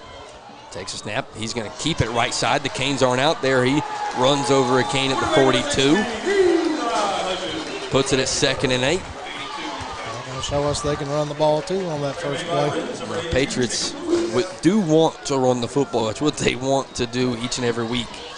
Of course, they can sling it around the field as well. They're going to go hurry up. 3 up top. Hudgens takes a snap, hands it off to Peppers, goes up the middle. Cam Sanders is back there, and you're not getting away. Alex McCrary finishes it, but 44 touches him first, 3rd down. Another pregame point. Maybe Blake found his sweet spot this week. 44 makes it a big Founders 3rd down for this Canes defense. They'll go 1 in the backfield. Pepper to Hudgens right. Canes bring some guys into the box, and the Patriots respond with motion. Snap. They'll throw it outside. Canes got to get to him quickly. They don't. He's going to have a 1st down and a little bit more. Christopher Cruel gets the 1st down for the Patriots. That's the other side of that coin we talked about. They want to run it, but they will spread you out sideline to sideline. Snap. Hand off to Pepper. He breaks out right, and Alex McCrary meets him for a gain of still about 5 to 6 as Pepper drags a Cane. Some big shoes to fill in number 21's absence, but Pepper doing it so far here in the first drive. Yeah, that's good. See the backups coming in. 2nd down and 4. Hudgens puts Cruel in motion. Takes a snap, goes right back to Pepper up the middle. He's got a hole. He's got a 1st down, a little bit more, up to the 35. And this defense is letting offense get into their side of the field for the first time, and it feels like weeks. So it's 1st down at 35. 6:45 in a row. Hudgens lifts the knee, puts Cruel in motion, takes a snap, and hands it off to Pepper right side. The Canes are back there and will keep him for a short gain of about 2. It's like Pedro and McCrary, the last 2 to get up. We'll see on this replay. McCrary over there once again to set the edge, but Canes, Champ Reeves is getting numbers mixed up. Ends up making the tackle. 2nd down and long. Snap. Handoff. Nope. Hudgens going to keep it. He breaks the tackle up towards the 25-yard line. He's right on that marker in Cane territory. 1st down and 10 for the Patriots. There's a little movement on that left side of the offensive line. Should have got a flag on that one. They're using a lot of motion to get Hudgens open. Throw out to Cruel. Canes are out there. Can they make the tackle? He drags his way up close to the 20. A gain of about 4. 2nd and 6. I'm not sure how much noise canceling these mics have, but we're sitting here beside the play-by-play guy in the box. Apologies for everything that happens tonight. Hudgens takes a snap. He'll go QB draw up the middle. He'll get close to the 15, drag some Canes inside the 15 for another 1st down for the Patriots. As they approach the 5-minute mark, and both teams showing, you know what, you're going to keep it on the ground, I'll keep it on the ground as well. Yeah. And that's what we've been saying. You know, this team right here matches up with us, and you know, at least what we're seeing so far is going to be a shootout. And that's what it looked like against BHP as well in the first half for the Patriots. Snap, handoff to Pepper. He's got a hole left side, got some speed, gets outside. Maybe a grab of some jersey, but Pepper's in the end zone. Yeah, he's thinking the same thing I was on that left edge. That's 7-6 nonetheless as the Patriots respond. He's going to take his jersey off. Jacoby Dukes was fighting his way out of a block. He couldn't get out of it. Nonetheless, touchdown Patriots. They'll have a PAT to tie this thing up at 7 as a shootout looms large here on the road. Snap low, kick up. Good, all tied at 7 here in Powdersville. Life, with its many stages. From the "my little one has just arrived" stage to the "I have arrived" stage. From the first home you'll ever buy to the one home you'll have forever. No matter where you find yourself in life, your forever agent will be there. Berkshire Hathaway Home Services. For you, for life.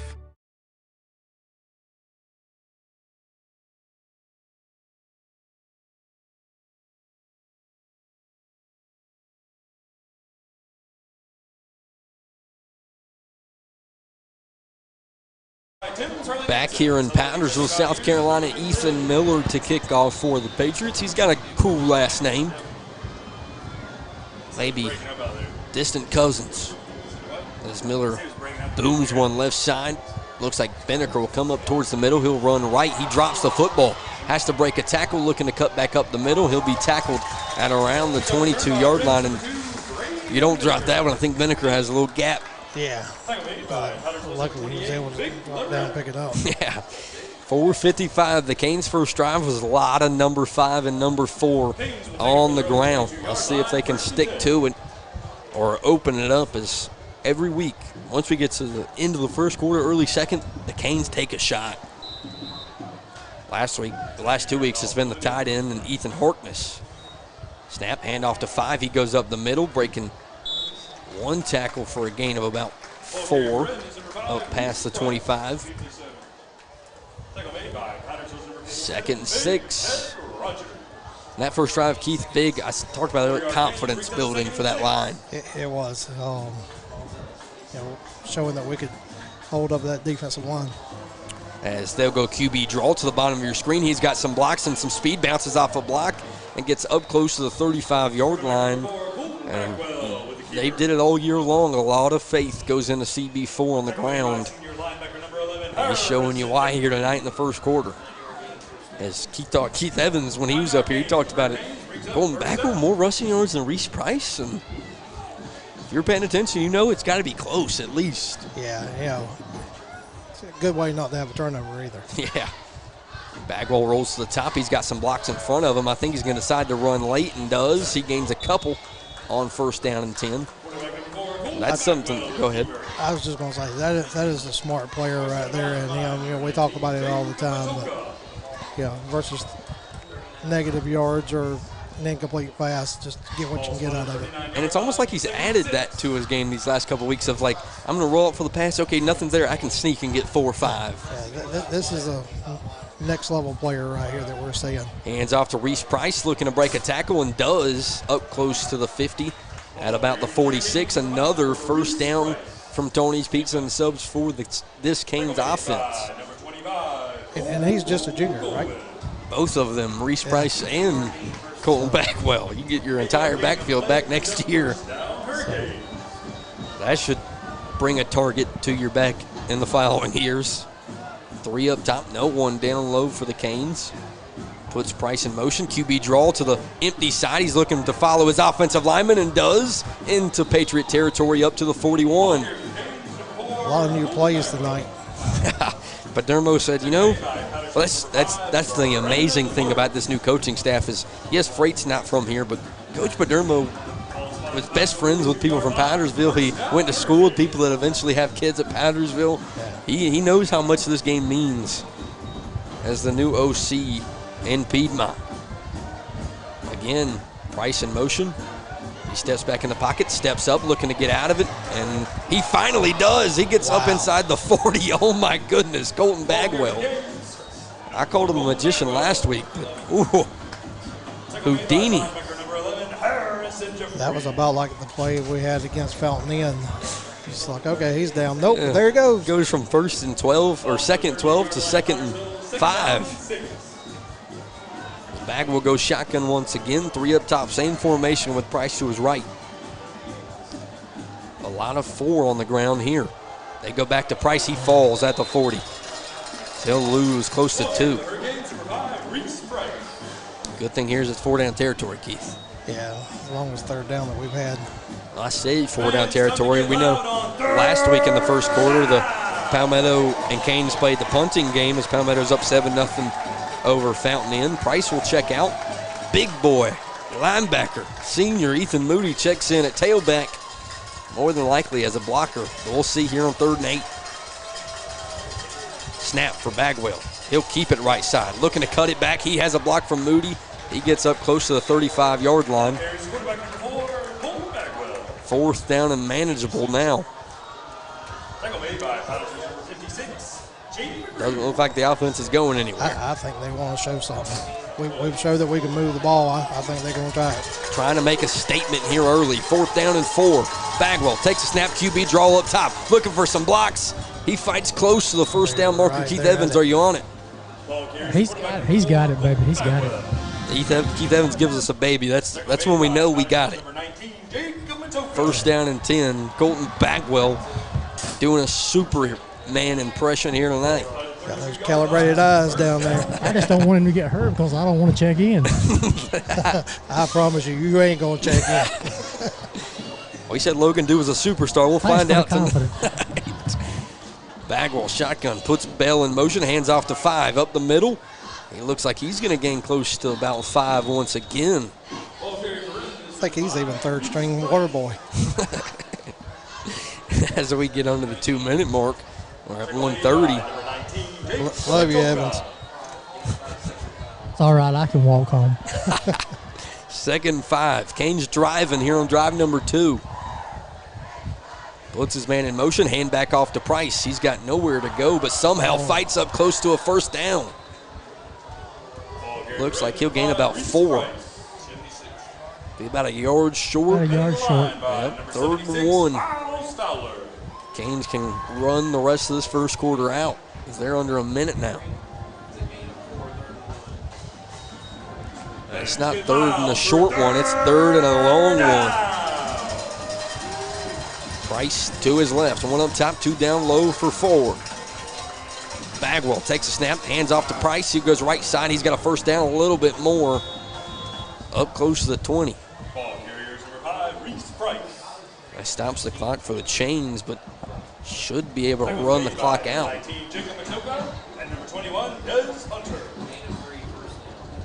Or correction, I forgot that I don't think it starts at 40. No.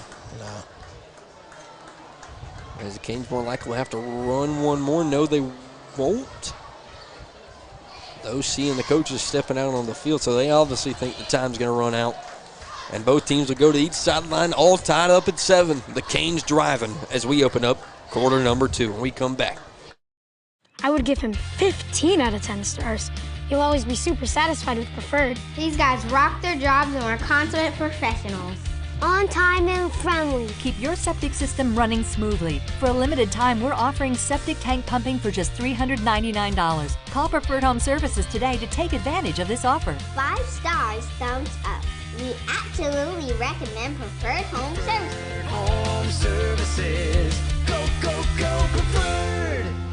Congratulations to head coach Amy Godfrey. She was named the SCHSL Coach of the Year for all classifications as she won 3A Region 2, the Upper State Championship, the State Championship, and South Carolina Volleyball Coach of the Year. She will be recognized at the annual awards dinner this July. Are you looking for a brand new home in the Greenville, South Carolina area? With so many builders and communities, how can you be sure you will get the best deal? Realtor Glenn Klinger specializes in new home sales. Glenn is new home sales and residential construction certified and an expert in new homes in Greenville. So why take a chance on missing out on the perfect new home? Call the Klinger team today. When you hear funny noises like that, Jugga, jugga, jugga, jugga. like that, it's time to call Preferred Home Services. Whether you've got slow drains or clogged drains, take advantage of our 93 or it's free sewer drain clearing special. We'll even include a camera inspection and 1 year no clog guarantee. Contact us today to learn more about how we can help you with your plumbing, heating, and cooling needs. Thanks for calling Preferred. How can we make you smile today?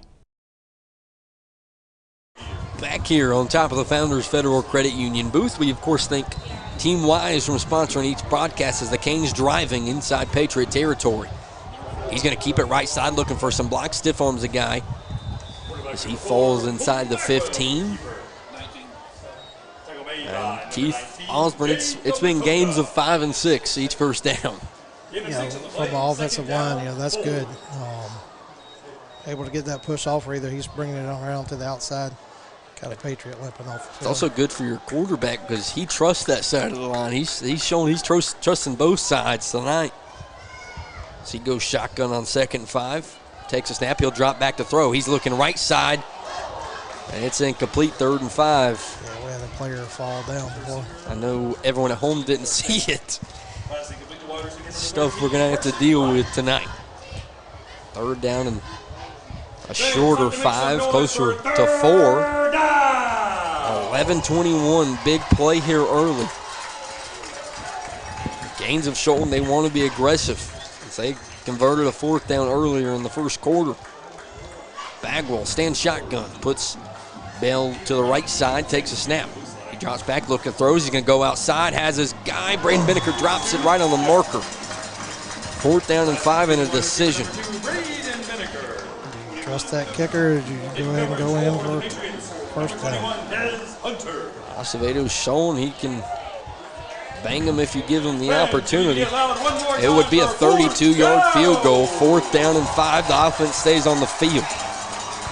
11-17. Bagwell takes a snap. QB draw left side. He cuts up the middle. He's got to break a tackle and reach. Did he get there, Keith Evans? He got it, but it's a fumble.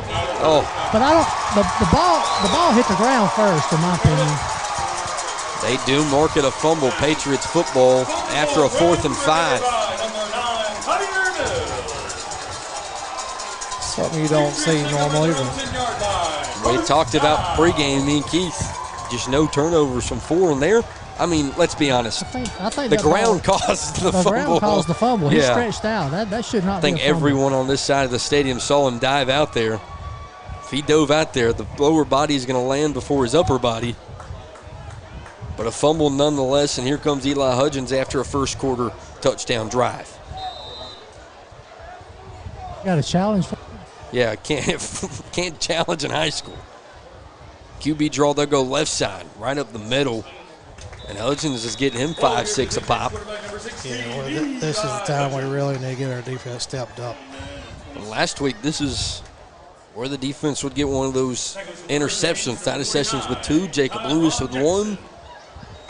This defense has been big in big moments all year long. Looking for one more here early.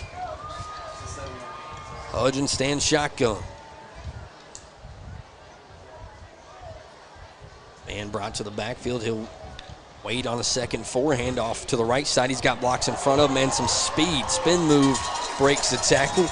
He's got first down on a little bit more. Eli Huggins.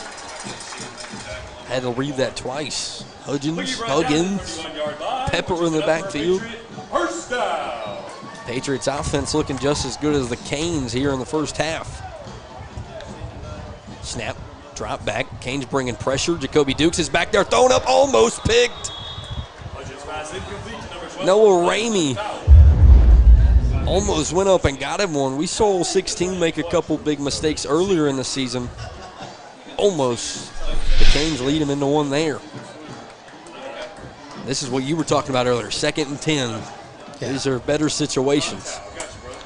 Snap, handoff in the backfield. Canes got to bring him down quickly and do 3rd down and long now. Drew on the tackle. Need one of those guys up front. Dukes, Sanders.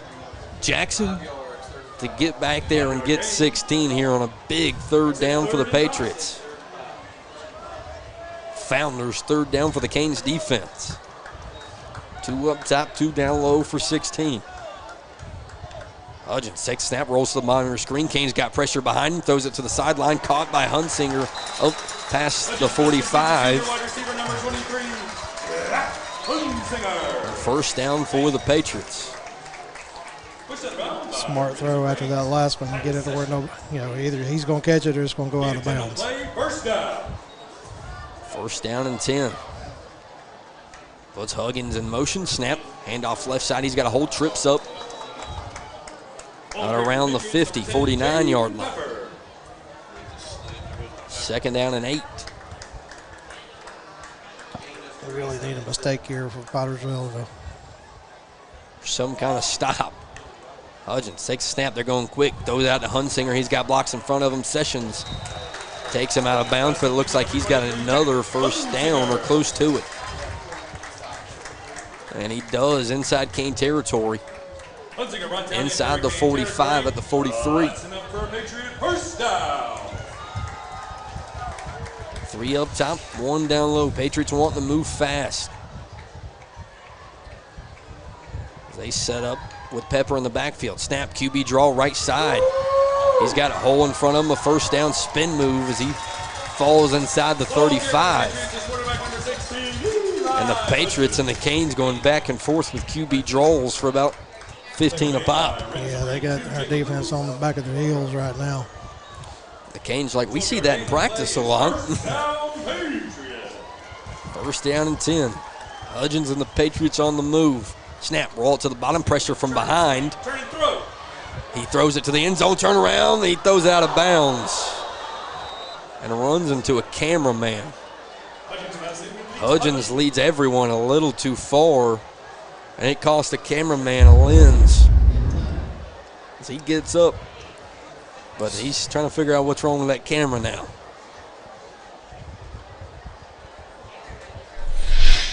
That is not a sight you want to see for anyone on the sideline. That's it's the worst possible scenario. Patriots back to work. He cuts it out right side. And there's a flag, maybe the first one on the Patriots offense tonight. Second and 10, see if it stays second and 4.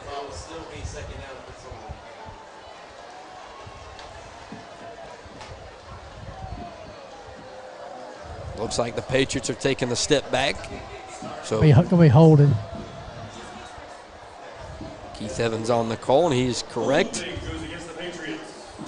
The first flag on the Patriots, I think, all night long here in the second quarter with 8:34 to go.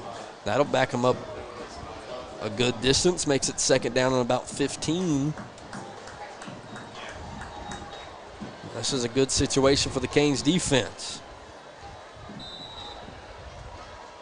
Hudgens stands shotgun, lifts knee, brings Krul in motion. Snap, hand off to Pepper in the backfield. The Canes are there. He doesn't get back to the line of scrimmage. The initial line of scrimmage will be third and long. Hopefully this goes to what I was talking about earlier. We just needed them to make some type of mistake. That holding usually kills drives here in high school football especially. But you're in 4 down territory pretty much right here. That you are. Third down along 11, closer to 12. 1 up top, 3 down low. Snap, Hudgens. Canes bringing a blitz. Can't get anyone in the backfield. Throws it out. And he looks like he's going to be out of bounds, and it will be incomplete. 4th down and 12. Pass is incomplete to number 13, Huggy. Incompletion will bring up 4th down, Patriots. Need a big stop right here. Big play early. Patriots need 12 yards. Canes anything less, and they get the football. Patriots stop the Canes on a 4th down and 5 on the opposite side. Canes fumbled. It would be a 52-yard field goal.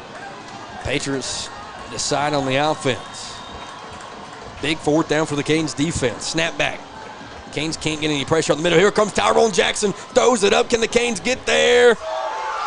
dropped, incomplete. The Canes defense with a big-time stop in their own side of the field. That's the best thing that could have happened. We didn't want to pick there. And guess who's the first man to meet him out there? 22, Tyler Morgan, after he watches his boys go out there and get a 4 and out for the Canes. Yeah, that is a good thing with Morgan. We say it whenever he's playing. It's not only the fact that he's a good athlete, but he's a good team leader as well. Yeah, it's become a brotherhood back there in that secondary. Him and Noah Ramey. Of course, Brandon Kirby, Titus Sessions. Now this Canes offense looking to redeem itself. Snap, handoff to Price, cuts it up the middle. He's got a hole. He breaks up past the 45-yard line. And Reese Price has got to be getting close to 100. So he's not in Patriot territory yet, but he's close at the 48. Look at that hole, Keith. Keith, I think you could run through that hole. I might be able to fit through there. First down and 10. Bagwell, hand back off to Price. He's got another big hole up the middle. He's got 8, dragging some Patriots for 9. 2nd and 1. I think my problem is I could have fit through the hole, but I don't know if I would have ran much I don't know if you're past going to that run line. through the hole. 2nd and 1. Price already at 84 yards. He gets another handoff right side. He's got another hole. First down and 10 inside Patriot territory. And it's almost like, you know what, 4's a little tired. This drive will lean on 5, and then 5's a little tired. This drive will lean on 4. James looking for it to work. Price right back up the middle. He's still chugging his way for a gain of about 4 there on first down. Carry again goes to number 5, Reese Price. Makes it 2nd and 6. As now he's got to be getting closer to 100. He was just 84. 93. Snap. Keeper right side. He's got nowhere to go. Breaks a tackle. Maybe gains a couple, 2 or 3. 3rd down and about 3 more to go.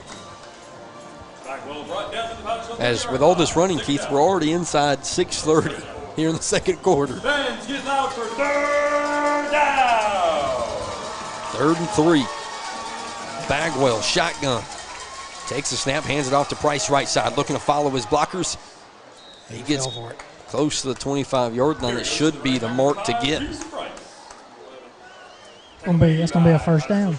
And that it will. It is awesome to hear Keith Evans so clearly on the opposite sideline. I know it doesn't happen every week, as now there's stop and play. Official timeout. Coach Muster will check in some defenders, talk to the official. If you're going to do that hurry-up offense, you do anything you can do. You can do anything to get some defenders off the field. Yeah. Well, the Canes going that fast. It looks like Harrison Jeffries is one of those checked off. This is where you take advantage here. 11's not on the field. You got to attack. Yeah, I would try to hit that spot right now. And you go after whoever just got checked I think in. they're going to take a measurement, but I believe it's a first down. That looks like exactly what they'll do. Maybe Coach Muster coaxed them into it I can't tell if they're going to measure. with 6:12. Did he signal a first down? No, he never did. Here's the measurement.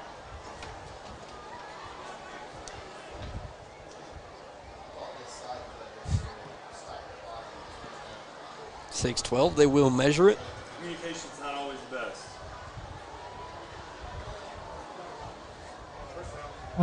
6 inches. First down. The Canes do eventually get the first down, as the offense working overtime on the ground tonight. As we said, Reese Price getting up close to 100. Colton Bagwell's up over 50. But you'd still like to see something get going through the air. Yeah, we're showing we can move it on the ground, but yeah. Like last week, we saw Parker Bell get 2 big catches in the end zone. But if it's working, can't make Chris Padermo get away from it. No. As Price comes back out to Bagwell's left, first down and 10. Bell in motion, takes a snap. He'll run to the top of your screen looking for a hole, finds one. So he'll gain about 5 to 6 more. We're now under 6 minutes. Second and a long 4, close to 5. They'll go 1 up top, 2 down low. Price to his right. Snap. Hand off to Price. He'll go left side. Breaks past the line of scrimmage and gets another first down inside the Patriots 15. Down to the 12.5. He runs like a tailback and hits like a fullback. He knows how to follow that line as well. He did it last week against the Mustangs for a couple of touchdowns. 5:33. Bagwell shotgun. Takes a snap, hands it off to Price. He'll go right side. He has a hole, and he'll be chopped down like a tree. Say he's over 100 now. This still be a gain of 6. Looking at this angle from the TV monitor that I'm looking at, that did not look like a gain of 6. But it is 2nd and 4. Bagwell takes a snap, hands it off to Price. He tries to cut it back up the middle, but there's only a group of Patriots there. It's a little slow on the handoff right there. Third down. And number 57, Big Jet Rogers. Maybe got back to the line of scrimmage. It's going to be a long 4. Third down. Carson Bryant, the freshman, checks out. Ethan Harkness checks in. That would fare well into the hands of 5 here, or a keeper from 4. Snap, hand off to Price. He goes left side. He's got a big hole, cuts it in, walk-in, touchdown. Reese Price. He's swimming all the way back to the sideline, and he's got 2 tonight. 13-7, and 5 is up over 100 yards tonight with 2 touchdowns. Early player of the game nominee. That might be another dual one. Colton Bagwell's doing just as much. We'll see a replay before Anthony Acevedo puts through the PAT. We'll look at it at the same time as Price just walks in. Acevedo attempting the PAT up and through. Canes take a touchdown lead with 4:36 to go here in the second. Introducing MileWise, exclusively from Allstate. A pay-as-you-go alternative to traditional auto insurance, meaning you only pay for the miles you drive. It's that simple. Who is MileWise for? Retirees or loved ones that don't drive like they used to. People that have company cars and do not drive their car too often. Teenagers or young drivers in your household that barely drive their own car. Families that have multiple cars where one of the cars is usually sitting unused.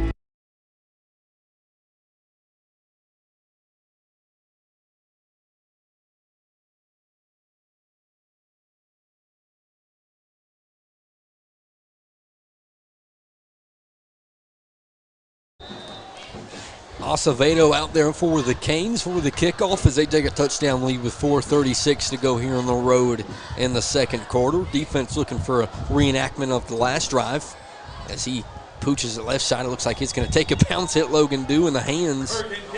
He can't catch it over there on the opposite sideline. Flag thrown on Logan. Logan, that flag's because you didn't catch it. First down and 10 for the Patriots. Was a star, but I don't know now. Correction, they're going to re-kick it, make the Canes back up. I mean, I think you get the option, right? As we'll go back to the 35-yard line. 35-yard line. And honestly, I wouldn't say this is a safe move from the Patriots because we've seen the Canes special teams unit pull some tricks out when they get moved backwards. Big old open spot between this first and second line right here. Sidney Rhodes is the smart man over there on that opposite sideline. Acevedo to kick once again. And he will boom it left side. Patriots got to back up to about the 15. Canes down there to make a tackle. They do quickly at about the 32-33, so worse field position than if they would have taken the flag. And flag coming out. It looks like maybe 15 more for the Patriots. Hopefully it's on the Patriots. I saw the latter end of that.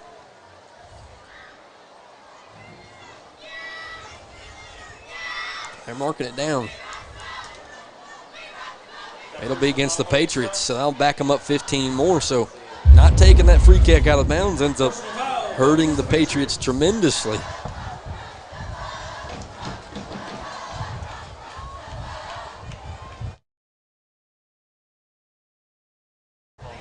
So this is one apiece. This is not the 84 Homer pregame show. 4:29 here in the second. Defense with Field behind them. Got the Patriots backed up inside the 20. Legends with Pepper to his left. 2 up top, 2 down low. Canes haven't really been able to get in the backfield tonight. Cam Sanders has a tackle for loss, but that's about it. As the Patriot offense looking to match the 7. Snap. He'll throw it out to the bottom of the screen. Sessions trying to get off a block. He steps out of bounds at around the 25. And that was Pepper that was sent out in motion that gets the reception for the Patriots. Second and 4. Canes defense got to stop on their side of the field, looking for one on the Patriots side. Man in motion for the Patriots. Snap, hand off to Pepper. He goes up the middle. He runs into his own offensive lineman. He's got a first down and a little bit more to the 35. Fair to say, right now, field position hadn't really meant a whole lot, but it's just that much further you're going to have to go, run down the field. Especially with 4:17. If you're the Canes and you're able to score before half, that's big time. Hudgens puts Krul in motion. Takes a snap. He will throw. He'll go to the bottom of Jack Hunsinger. Canes tackle him instantly at around the 39. So gain of 5. Gain of 4 brings up 2nd and 6. 2nd and 5 for the Patriots. 3 up top, 1 down low. Snap, almost dropped. Pepper up the middle, breaks a couple tackles, still running. The Canes can't bring him down. He will be a yard short. 3rd down and 1. Founders 3rd down for the Canes defense once again.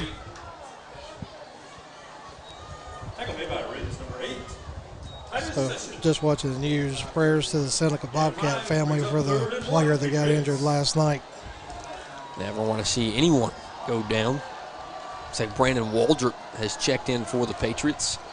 Snap, QB draw, they go right side. He falls forward for a first down. Gets it by about a yard. Ball carries the quarterback, number 16, Eli Hudgens. Number 11, Alex. It's like Waldrop will come out. Pepper back into the backfield. 2 up top, 2 down low. Canes defense looking for some kind of break. Snap, Canes bringing pressure. He'll go left side, and Ramey's over there to make the hit, but he makes the catch at the 40. First down and 10 for the Patriots into Cane territory with 3:03 to go. They're going to keep going fast. Snap, hand off to Pepper. He goes left side. He's got a hole and some speed. Breaks another tackle as he's up to the 30. This is where you got to start not breaking here defensively.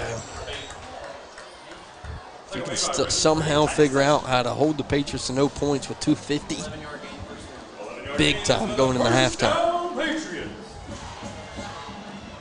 Snap, he'll run to the top and break it up the middle. He'll get close to another first down. Looks like he's about a yard short.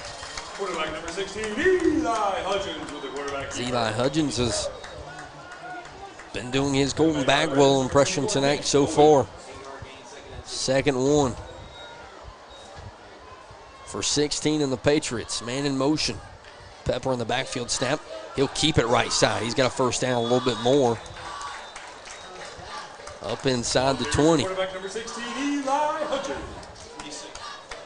2:20 to roll here in quarter number 2. Definitely been an offensive game in the first half. Difference, the 1 Canes defensive stop and the 1 Canes fumble. Hudgens back in the backfield. He'll pitch it out to Pepper. Canes breaking on it, can't make the tackle. He's inside the 10, working his way down to the 6. First down and goal for the Patriots at around the 2-minute mark.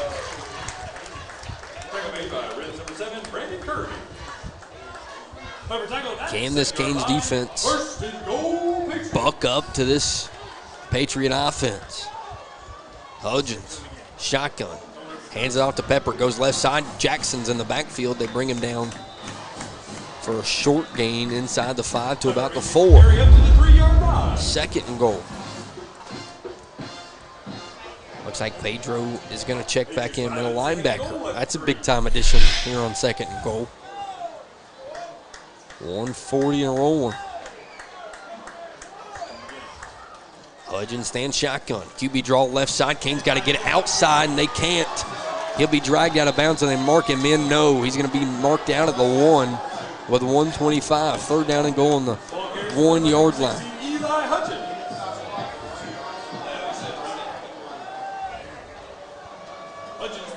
Canes do not get the football in the second half, so big 3rd down here. Snap, QB draw. He goes up the middle, touchdown. With a minute and 8 seconds to go, the Patriots respond and tie this thing almost up 14-13. And a big drive from 16. Just can't stop the run right now. No. At all. That's unlike our defense right now. That's something that you got to worry about it this week, but if you're looking ahead as a Canes fan, it doesn't get any easier. Patriots on for the PAT. Snap low, they'll fake it. Throw it out, incomplete. The Canes get a stop, 14-13. The Patriots try to get tricky with 107. Looks like a flag just came in. I don't know what it could be. Nobody was near the ball or anything. A flag at the goal line. Let's see what it is. Hopefully on the Patriots.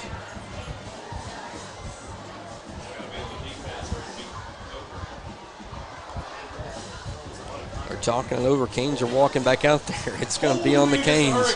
So the Patriots are going to get another opportunity to tie this thing up. They're going to send the offense back out there. Man, that would have been a huge difference. Big time difference in this football game. Let's see if we can find a flag in the instant replay.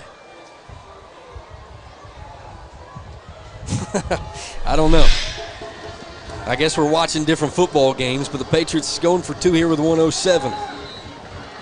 Hudgens in the backfield. Shotgun. QB draw left side. The Canes meet him at the goal line, but he's in. 15-14. The Patriots go for 2. Well, it goes the other way around. Canes will have a minute when we come back to try to put more points up before we go to half here on the Wren Broadcast Network. Blop, blop. When you hear funny noises like that, Jugga, jugga, jugga, jugga. like that, it's time to call Preferred Home Services.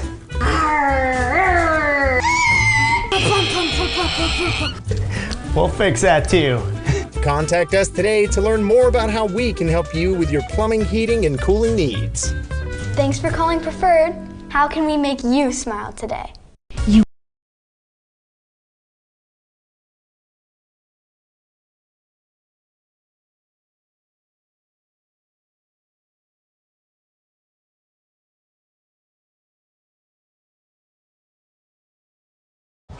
Back here with 107. Of course, the Canes with a minute, as I said, to score. Patriots get the football to open up the second half. They'll kick it deep right side. Canes got to come up and catch it and do. Looking for some blocks down to the bottom of your screen. He breaks a tackle. He hits the 40. He hits the 50. Seth Dickerson looks like he's going to be gone. 10, 5, touchdown. The Canes respond on the road. Hurricane touchdown. The Patriots go for 2, and the Canes call house call, 20-15. Here comes the PAT unit, and that's how quickly Seth Hickerson's speed can change a football game with under a minute. 10 seconds off the clock on that one. Big time play from 1. You saw it open up like the Grand Canyon, and you're not catching 1 in open space. PAT looked like the PAT team was coming out, but Colton Bagwell's out there to go for 2. Cam Sanders, aforementioned, named earlier in the season, in the backfield as well. 3, and Ethan Moody to his left. Snap. He's got blockers in front of him, trying to get to the edge. In. 2-point conversion, good. The Canes respond with 8 of their own. 22-15. 56 seconds to go. Keith. Upside down. Yeah. Completely flipped. I seen Big Cam Sanders running at me. I promise you I would move out of the way. Get out the way. 22 mile an hour guy running at you at that size. 44 makes it a 2-point conversion completed, 22-15. And if you're a Cane fan watching at home, you're going into halftime saying, oh, no, it's happening again against the Patriots, where you kind of give them momentum going into halftime. Do I hear onside kick? I want you to know Evans has called an onside kick every time we've ran it this year. I would not be shocked from Anthony Freight and company at the 40. I believe it will be on the ground. 56.7. Seth Hickerson trying to steal my voice here on the road. Acevedo to kick.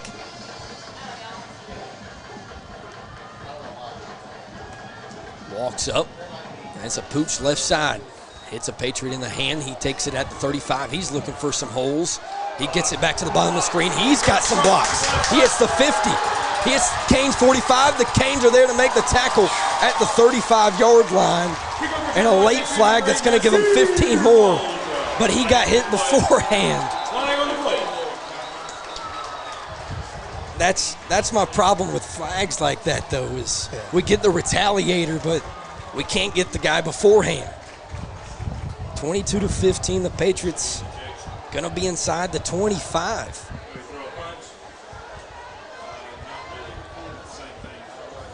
They're going to settle it all out. We got a replay.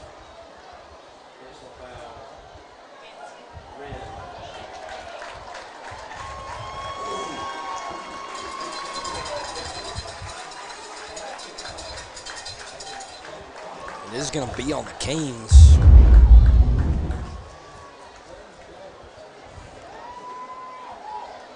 So we see a replay. He's able to break it out towards the bottom. I don't think we're going to be able to see the top of the screen, though. That's the problem.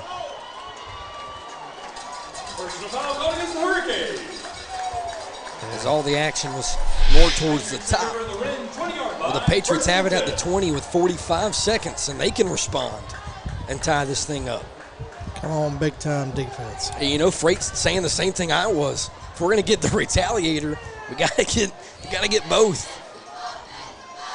45.8. Patriots still going to have the opportunity to tie it. First down and 10 at the 20. Canes ejected. I don't know what number it was.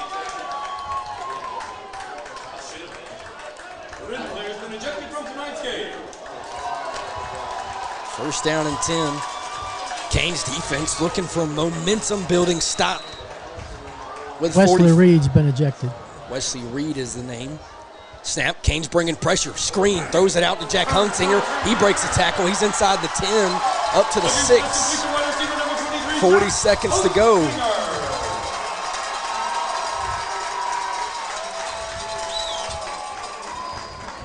Timeout. Correction, first down for the Patriots. They're trying to go fast with 37 seconds. Back and forth action. Canes call a timeout, looking for a stop as we get closer to halftime. 37.7 seconds remaining in the first half.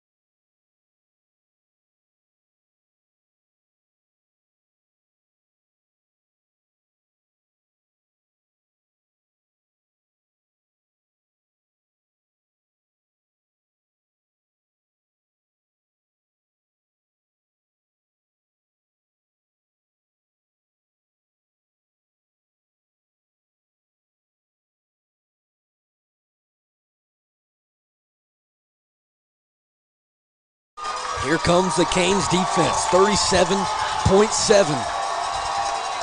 First down and goal. Wesley Reed, the man ejected. Canes defense looking for a big-time stop. 2 timeouts. for the Canes, 3 for the Patriots. QB draw, he goes left side. The Canes are over there, but can they make the tackle? And they do. Brandon Kirby lights him up at around the 5. Quarterback number 16, Eli Hutchins. More likely you're going to see the Patriots use all their timeouts here as they try to punch it in. But Keith, as soon as we think the Canes get momentum, the Patriots get it right back. Yeah, that's whether or not, we deserve the flag or not on that one. We did something in return. You got to stand up, hold them hands up, and say, hey. Yeah. Let your emotions get to you. 29.7, the Patriots' second and goal. They still have 2 timeouts, as I said. And that's pretty much all the time in the world is they're inside the 5. Yeah. So they're going to have 3-4 shots at this thing to punch it in for 7. Anthony Freight's over there in that opposite side huddle saying, guys, we got to get to halftime with this lead because the Patriots get the ball coming out of half. If you can get a stop out of half, then you're cooking with fire here on the road. On 29.7 seconds, we'll see.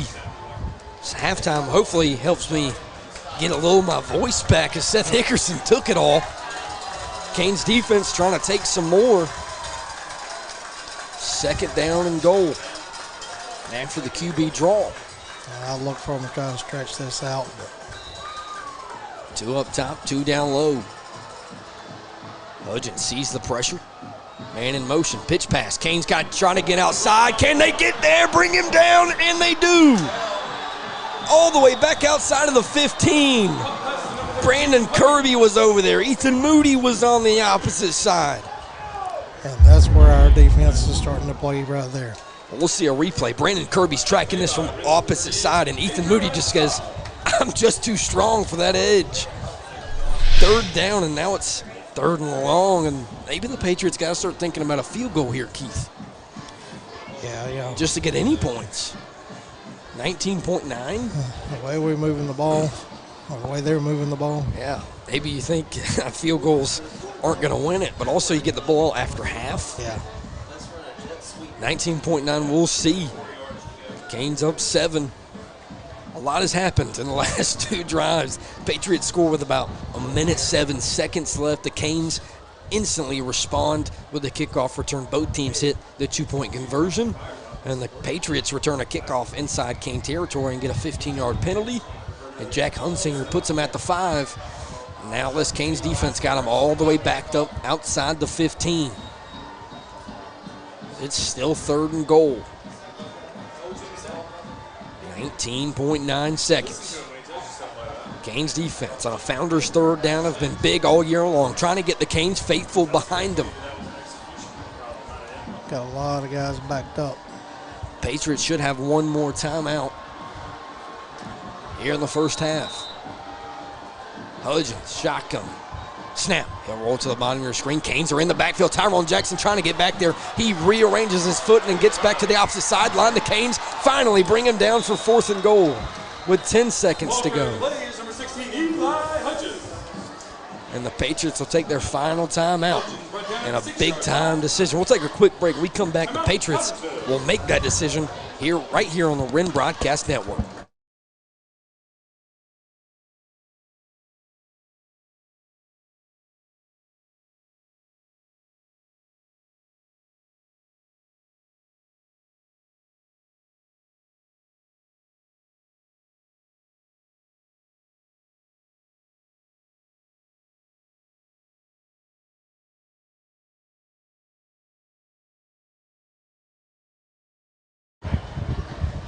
.6 seconds to go, 22-15. The Patriots going to try a field goal. We just saw the trickery, so the Canes got to back up. They can't really, I wouldn't come after it here after what we saw in the PAT attempt. 20 yards. Player on. A late player on for the Canes. They'll check off a man as well. 9.6. Patriots on for a field goal to make this a 4-point game. Up. Good. 22-18. But hey, half not over. 5.7. And number 1 will stand in the end zone when we come back. Keith, you want to say something? No, I was going to say, I wonder where this one's going to go. Yeah. When we come back, we will see 22-18. Canes here on the road.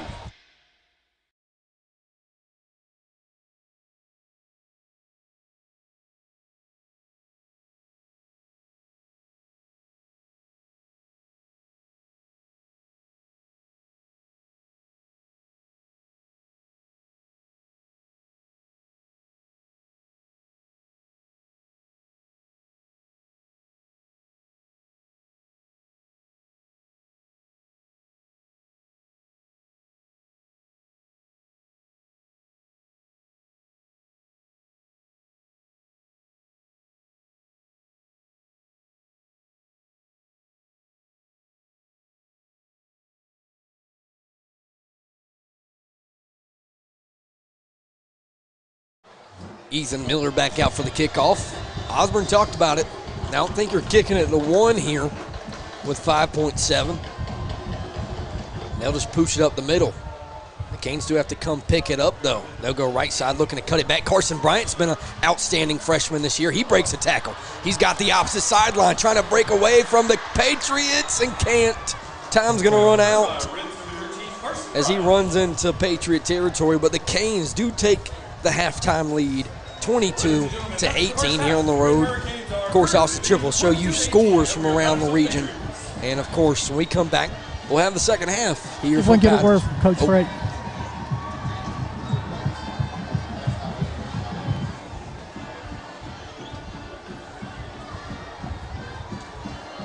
Maybe.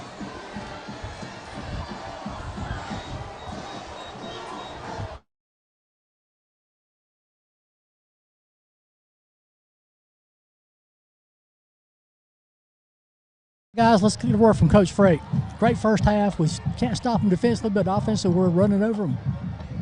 Yeah, you know, our offense has been physical all year. I'm really happy with how we moved the ball.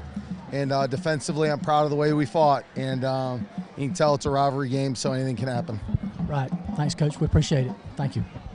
Of course, always amazing words from head coach Anthony Frey. When we come back, we'll give you scores from around the region, and then later we'll have the second half here on the road.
You want your day.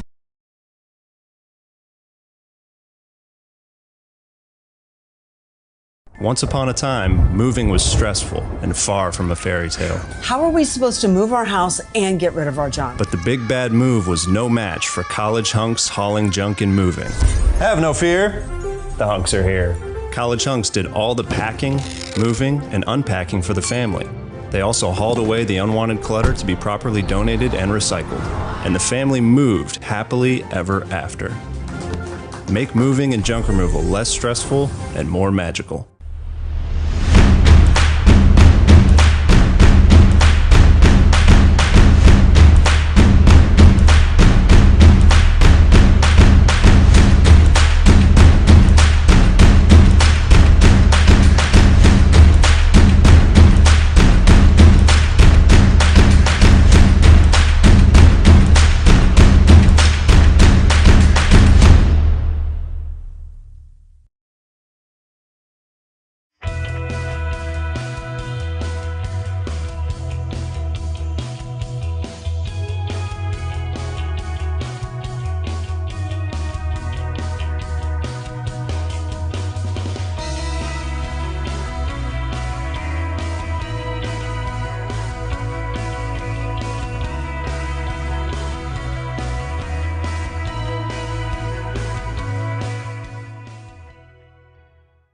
What would tomorrow look like if you sold your house today? Maybe you'd move to a new city or a new country. Maybe you'd pick up birding or birdies. You could get into wine, not that into wine, or skiing, warmer skiing. Or maybe you'd spend more time doing nothing at all. When you're ready for whatever comes next, we'll be ready to help you get there. Berkshire Hathaway Home Services. Thank you to Consolidated Pipe and Supply for sponsoring the Wren Broadcast Network. For all your piping supplies, business or residential, we do it all. Just give us a call. Consolidated Pipe and Supply, 7 a.m. to 5 p.m. Monday to Friday, 864-964-9370, 1727 White Horse Road. Founders is committed to community involvement within our schools and student athletic programs. And it's a commitment we continue to establish, embody, and embrace for the long haul. Because at Founders Federal Credit Union, we understand how busy your day can be. And worrying about your financial matters shouldn't slow you down. So go ahead, keep cheering your team on to another win. After all, you've got enough on your plate. Relax. You're with Founders.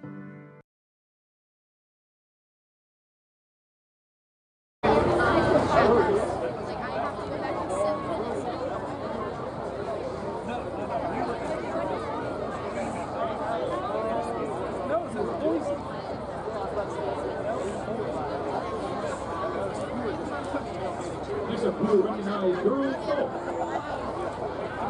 Our first senior for girls golf is Cindy McKee, accompanied by Brandy and Eric McKee.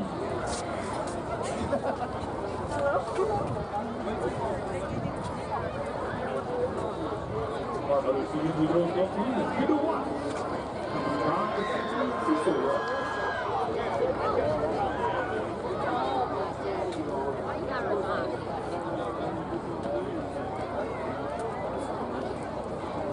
Next one we'd like to recognize is girls singers. Our senior girls tennis player is Peyton Ross, accompanied by Jeff Ross.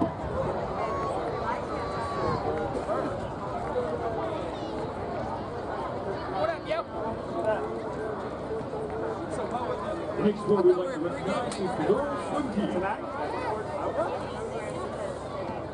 Senior members of the girls swim team are Caitlin James, accompanied by Emily James.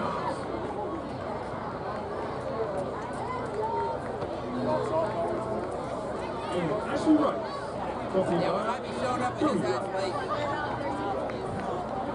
You might not want to be there for that. No, I'm not going. Our next team we recognize is the boys swim team. Yes. Our first senior boys swim team member is Elijah Lugo, tonight by Megan and Victor Vigo.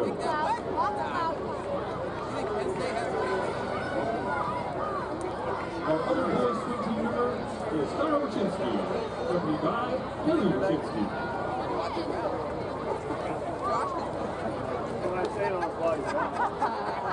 Trust me, I'm going to I'll be available tomorrow. I'll be like Scarlet. Are you going to exit? Who will be recognizing tonight? Senior volleyball player.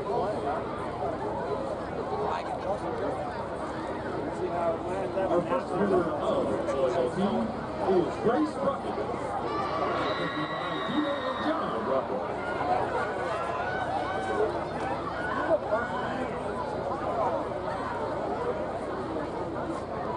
Next is Laura Tingle, accompanied by Sarah and Kurt Tingle.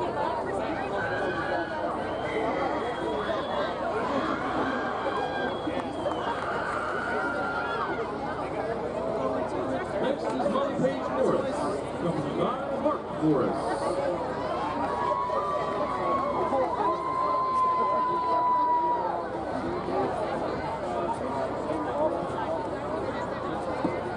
Our final senior athlete we'd like to recognize tonight is Valerie Whalen, accompanied by Andrea Hall.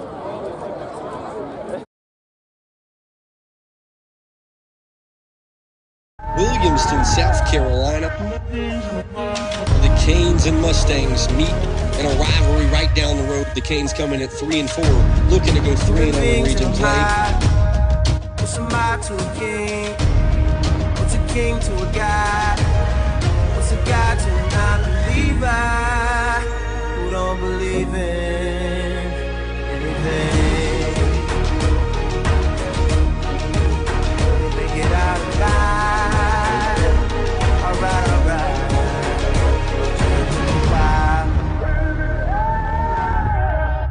Play our hearts out, play for one another, alright? It's personal. Yeah, baby, let's go! Make room on my plate. I just said my grace and then I ate. Got a particular taste. I just stuffed my pockets in my face. Okay, let's have a debate. We talking about popping, I promise I'm feeling the way. Snap, throw it out to Parker Bell. He's got a block, breaks a tackle, walking in, 87. Guys, they can't put the drilling away. Had to part ways with the sad vibe. Bad guy, you might be a villain today. Ask God why I didn't get an answer. Why I lose my brother to bullets. And off to Price. He's got a whole left side pushing with the offensive lineman. Does he get in the end zone? Touchdown. All out blitz. He's in the backfield. He drops it. Flag. The Canes fall on it. Goes to the end zone. Touchdown. Pressure up the middle. He'll go right side looking for it. Parker Bell on a catch. 87. Goes up with two hands and gets him one. In the middle field pick. The Canes have it. I gotta do it. Gotta kill you if it's me or you. He got five, got five. Hands it off to Price, makes a move, cuts it back. Trying to get in the end zone. Reese Price has 3 tonight. Pitch it out. Canes are in the backfield. Hello. Is that Jacoby Dukes? And yes, it is. Snap drops back. He's got pressure in front of him. Should be holding. Robinson drops it. Pick 8 with another seatbelt moment. Jansen drops back. Canes brings pressure there in the backfield. Hello. Ethan Moody. 40-7, the Canes move to 3-0 in region play. The better team won today. We took over, we won. I just said my grace and then I ate. Gotta put. Thank you to C&M Garage Door Services for sponsoring the Wren Broadcast Network. Keep your garage door running smoothly. Garage door tune-up, springs, cables, gear kits, safety sensors, noisy rollers, and new installs. Quality work at a reasonable price. Contact C&M at 864-325-1517. That's 864-325-1517.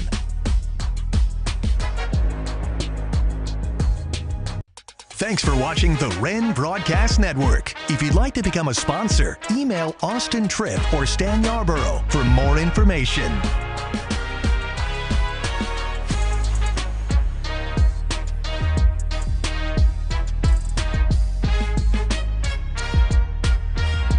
Congratulations to head coach Amy Godfrey. She was named the SCHSL Coach of the Year for all classifications as she won 3A Region 2, the Upper State Championship, the State Championship, and South Carolina Volleyball Coach of the Year. She will be recognized at the annual awards dinner this July.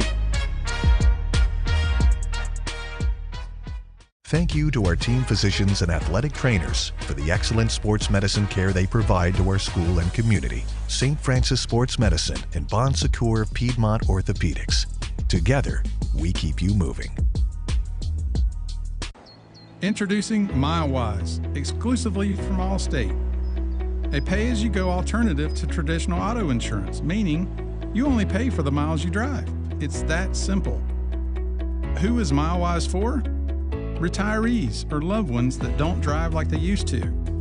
People that have company cars and do not drive their car too often. Teenagers or young drivers in your household that barely drive their own car. Families that have multiple cars where one of the cars is usually sitting unused. Or work-from-home individuals or low-mileage commuters that have a short drive to work. Our agency would love to share more with you, so please give us a call today and see if MileWise is a fit for you and a loved one. I would give him 15 out of 10 stars. You'll always be super satisfied with Preferred. These guys rock their jobs and are consummate professionals. On time and friendly. Keep your septic system running smoothly. For a limited time, we're offering septic tank pumping for just $399. Call Preferred Home Services today to take advantage of this offer. 5 stars, thumbs up. We absolutely recommend Preferred Home Services. Home Services. Go, go, go, Preferred. I'm your overly competitive brother. Check. Psych. And I'm about to steal this game from you, just like I stole Kelly Carter in high school, huh? You got no game. Dude, that's a foul. And now you're ready to settle a score. Game over. And if you don't have the right home insurance coverage, well, you can end up paying for all this yourself. So get Allstate and be better protected from mayhem. Yeah, like me. Thanks, bro. Take a lap, rookie. Real mature. Life, with its many stages.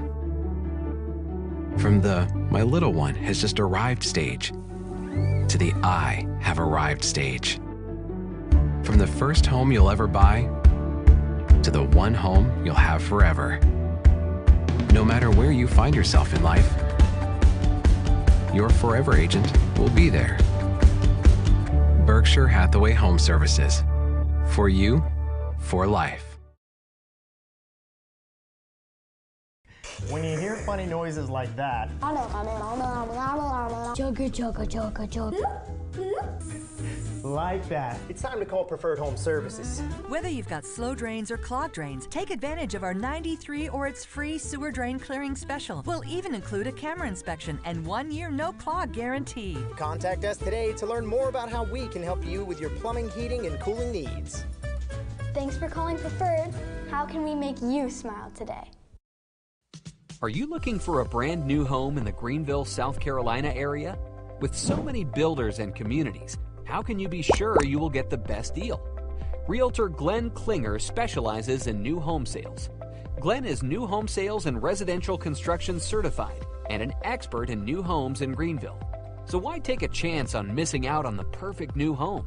Call the Klinger team today. I would give him 15 out of 10 stars. You'll always be super satisfied with Preferred. On time and friendly. Very pleased with Preferred. Would highly recommend prompt service, technician with skilled, polite, and efficient with our plumbing issues. 5 stars, thumbs up. We absolutely recommend Preferred Home Services. These guys rock their jobs and are consummate professionals. Thanks for calling Preferred. How can we make you smile today? Here at Cox & Cole Attorneys at Law, we've got 2 attorneys, West Cox and Lee Cole.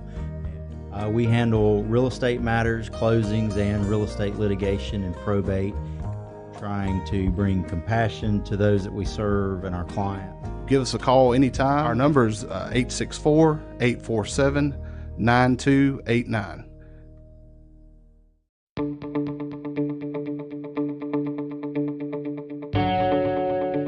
Thank you for considering G-Force for your parking lot project. Each G-Force location is veteran-owned and uses the latest and greatest Graco state-of-the-art equipment with onboard computers and laser technologies for perfect results every time.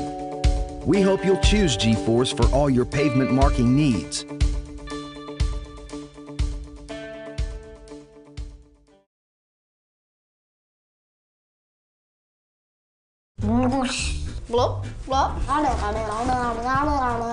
When you hear funny noises like that, Chugga, chugga, chugga, chugga. like that, it's time to call Preferred Home Services.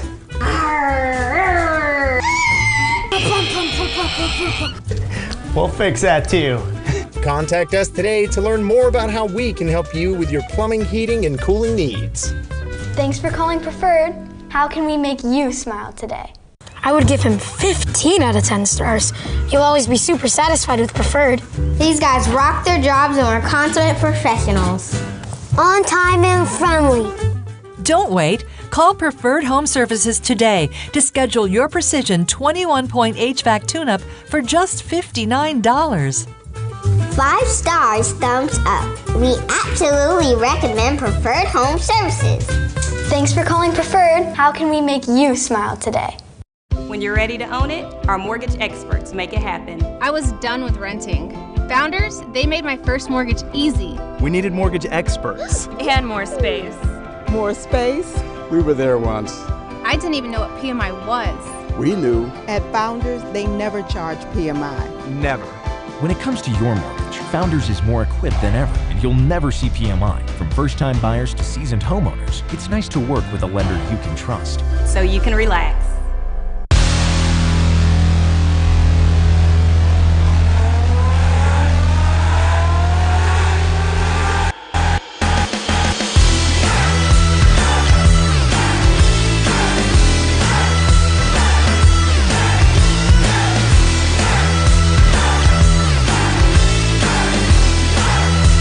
'84 Lumber, now hiring Pittsburgh area manager trainees. Apply today and receive an $840 signing bonus.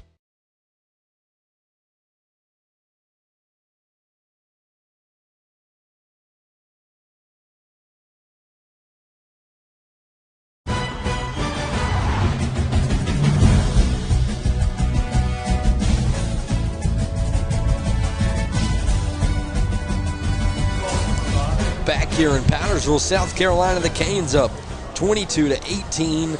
And Keith, no viewers watching, his name's Trayvon West. He did this a couple times in a Cane uniform, but right now it's Seth Hickerson right before halftime that first off stole my voice and secondly flipped this game on top of its head. Yeah, you know, to me that was a good play going in at halftime and a few plays before halftime. Austin Tripp completely sells the bag on the replay. Good thing he's not working for ACC Network this weekend. 12 minutes on the clock. The Canes, of course, will kick it off here to start off the third quarter. Up 22-18. That field goal at the end of half, Keith, I think it's going to play a big part in the second half. Yeah, I think so too. You know, we have a kicker as well, and you hope that we don't get down to that level, but the way both teams are moving the ball right now, you know, it may get down to it. A good thing for the Canes is, and now we'll get to watch Seth Hickerson's kickoff return as Austin Tripp finds it. It was an 80-yard kickoff return for the Canes. A kick six, a.k.a. a hick six from number one. And as I said, the Canes will start it off with Anthony Acevedo. This team is very smart with their kicking game of kicking it at guys that they want to kick to, onside kicking, able to kick it deep. You know, what I'm hoping for here is a couple of turnovers from Powdersville to give us a little bit more comfortable of a game. Eli Hudgens has been one of those QBs that will do that earlier in the season. Canes need it big here tonight. He'll pooch it left side. He'll take a bounce right to the hands of a Patriot. He breaks a tackle on the right side, looking to get back to the middle. He gets to the 41, and the Canes are there. Last week, the Mustangs got the ball to open up the second half because the Canes always receive to start off football games. And trying to remember the last name of the Palmetto quarterback. Can't do it right now, but he threw a pick instantly to Jacob Lewis on play number 1. One of those game-defining plays would be big here early. It was Brooks Jansen. There you go. Of course, Canes offense got 200 yards on the ground already. Colton Bagwell, 84. Reese Price, 117 or 107, one of the two. 17. As Hudgens takes a snap high, he's going to keep it up the middle. He's got a hole. He'll gain 6 yards on play number 1. 6-yard gain brings up 2nd and 4. 2 up top, 2 down low. Powdersville offense very good in the first half, looking to keep it on the ground here in the second. They give it to Pepper. He's able to get outside. Finally wrestled out of play. And carriers, number 10, Jaden Pepper. And that'll be another 15. I was just getting ready to say this is something that we can't do the second half. It does happen. You know, we had Kane down over here on the sideline too. So we gave them 30 yards and had a player ejected from the game, first half. And looks like it's starting here in the second half. Jacob Lewis is the one that's down. That's not a name you want to hear. That will be a personal foul, late hit on the Canes. Jacob Lewis being down. This Canes secondary is tightening at corner. Like Wesley Reed was another one of those names that have been playing corner for the Canes. So 2 corners at least down at the moment. We've seen Brandon Kirby be moved over to the opposite corner slot. Usually they decide to bring in a safety. O'Brien will back up for the Canes. It looks like they'll go to more of a zone. Looks like Seth Hickerson's out there playing that left safety. Snap. They'll keep it right side. Canes bring him down for a short gain of 2, maybe 3.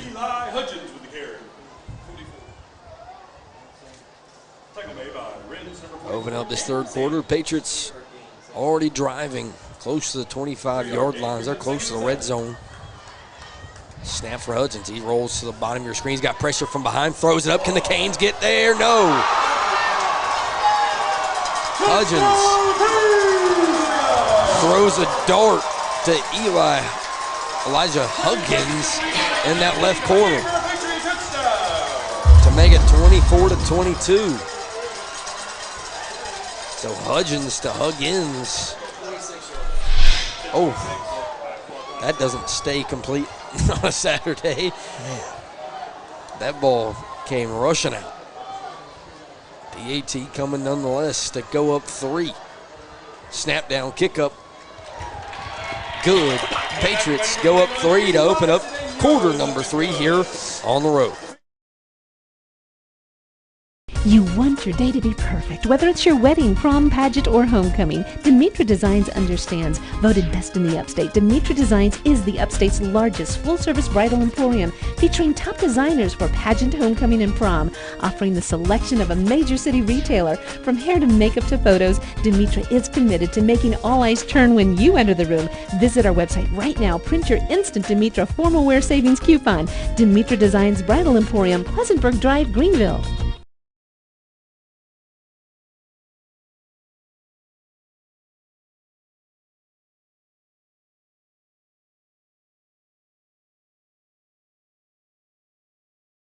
Miller back out there to kick, as you see on your screen. Seth Hickerson, who had a big play in the first half, right back out there playing safety defensively. Now he's right back on the field on a kickoff return, as Ethan Miller will kick off with 10:57.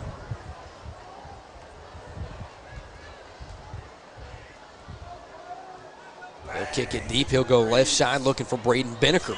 He'll take it at the 12-yard line, looking to cut it left side. Breaks the tackle, cutting it back towards the middle of the field. He'll be tackled out around the 19-yard line. And this side of the ball, Keith, not a problem there in the first half. It was either Colton Bagwell or Reese Price. Only 4 passes there in the first half. Yeah, and just based off of Powdersville, I hope we can do the very same thing and not skip a beat coming in the second half. Yeah, we saw the Patriots change it up there, go deep to Huggins and get 7 Canes invented an offense that they'll run it. And when you start to stop it, they'll go over top. Bagwell takes a snap, QB draw to the bottom of the screen. He's got a block to the edge, breaks a tackle. He's up past the 20 to the 23-24. Carrying the plays, the quarterback number 4, Colt Bagwell. Gain of about 4, close to 5 on play number 1. 2 up top, 1 down low, Price to his right. Snap, hand off to Price. He cuts it up the middle, he's got nowhere to go. 3rd down and 4. I was getting ready to say, I think this one's either going to be whoever does the turnover or whoever's defense shows up on this one. Patriots defense looking for a stop here in the 3rd quarter. Bagwell stands shotgun, 2 up top, 1 down low, Price to his right. Looking for 4 more yards. High snap, he drops it, picks it up. He's got to get to the sideline and does. Breaks a tackle at the 20. A late flag as he gets to the 23-24. That's going to be a block in the back. It's going to more than likely be on the Canes, and it is. So even if he doesn't, he didn't get there, so he should decline it, make it 4th down. See if they back him up. Holdings declined. Penalties declined by the Patriots. 4th down for the Canes. A decision here on your own side of the field. 4th down and 5. Here comes the punt team. Yeah, I was trying to say, I didn't think you don't want to do that one early. Not here in the 3rd. Anthony Acevedo will make the trip. He's been big time for the Canes. 9:42.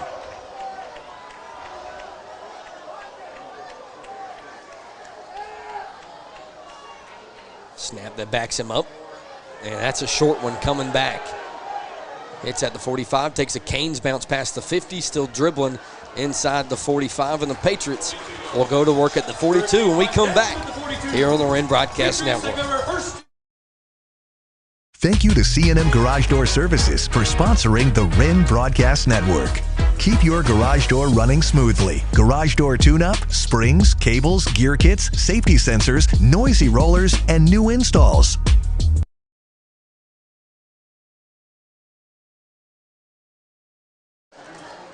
Back here in Powdersville, South Carolina, it's chilled up, a little breeze. As Hudgens takes the field after his long touchdown pass, puts Cruel in motion into the backfield. Snap, hand off to 13. He goes right side. The Canes are there. Can they make the tackle? They do for a gain of 1. First and second down have been the Canes' problems. Two more like that. Yeah, need a lot more of that. Now the pass defense got to wake up. 2nd down and 9. Snap. He'll keep it left side. The Canes are there to make it 3rd down and longer than it's been all night. Long 5, closer to 6 on a Founders 3rd down for the Canes defense. Throw it out to the flat. You hear the opposite sideline get louder. Hudgens false start on the Patriots.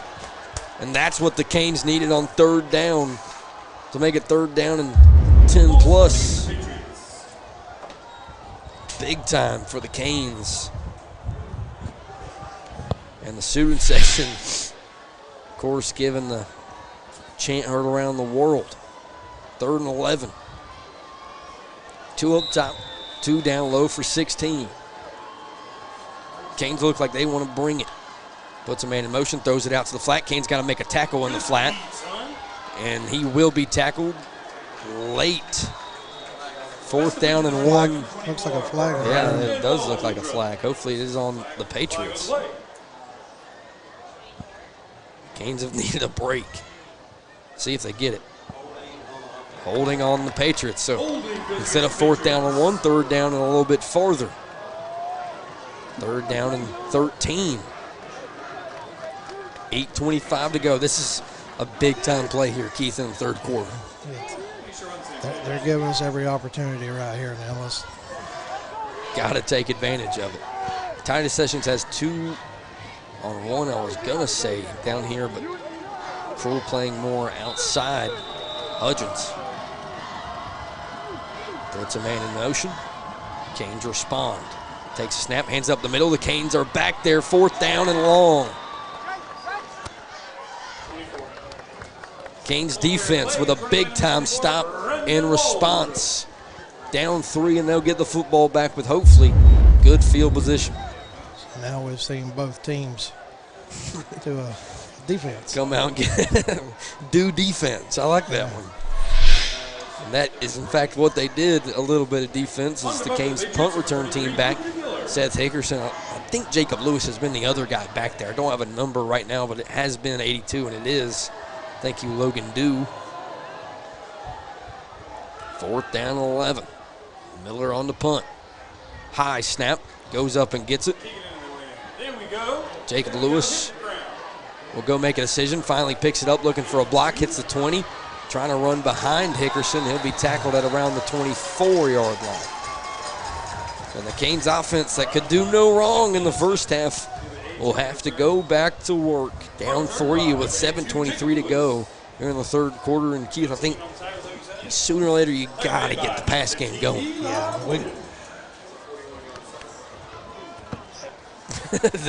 I got something to say, and I can't remember what it is. Fountain still up over Palmetto 14-7.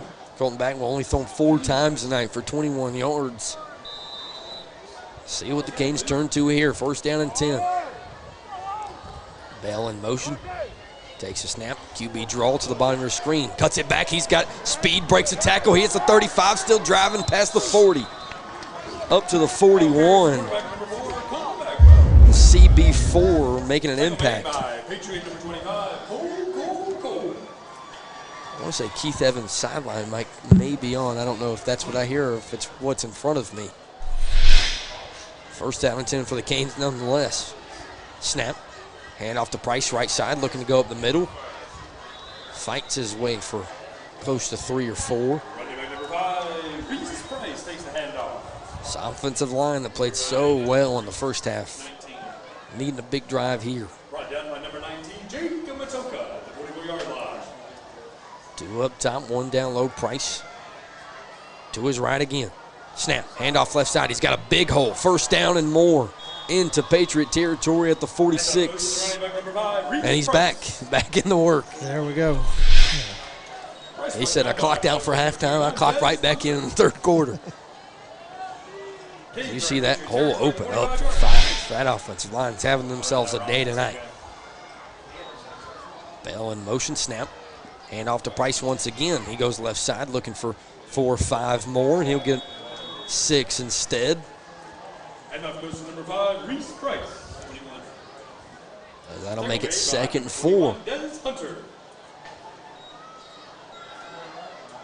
Canes trying to go fast. They will. They'll go right side, looking to cut it back up the middle, breaking some tackles, trying to get close to the 1st down marker. He'll be about a yard short. Price brought down to the 37-yard line. Or right on it. 3rd and less than 1. Powdersville's number 9, Javier Mills. Padermo says, you know what? Let's go right back to it. 3rd and 1. They'll line up quickly. Snap. He'll keep it left side. He's got close to a 1st down, fights for it at around the 35, 34-yard line, and they're just chugging along, Keith. You know, other than the missed snap earlier and everything, you know, I think that put us a little bit behind. We're showing we're moving the ball better than we've done all year, really, on the ground. Bagwell hands off to Price, left side, cuts it up the middle. He's got speed. He's in Patriot territory, and a tiptoe tackle inside the 20, saves a touchdown from 5. That would have been his 3rd tonight. Price gets the carry up to the 15-yard line. And he's just able to find those holes. And that first step from 5, if you don't get him, he's gone. So they let him step out and take a break. Inside 5:30, Bagwell will keep it. He looks like he's looking for some extra yards. He gets close to 8. They had me faked out for that one. Nothing. Looking straight up the middle. And we talked about it earlier. It's the extra yards that Ford gets that makes him so special. Well, you know, I brought it up earlier. He's really considered the next level quarterback, you know, as a junior. Decisions he's making. 2nd and 2. Price to his right. Snap. Handoff to Price. He goes left side. Touchdown. Walks it in. Touchdown. Number 3 for number 5. Reese Price trying to lead the Canes back to a victory on the road. With 4:51 to go, they take a 28-25 lead pending the PAT. Here comes the replay. You see that left side of the line. They've been going to it a lot tonight. But they have, big old boys over there opening up that gap. I want to say Cooper Sanders heads to the left side of that line. Preseason all-region player. Snap down, kick up. No good. Still a 3-point game here on the road. 4:51. Canes 28, Patriots 25.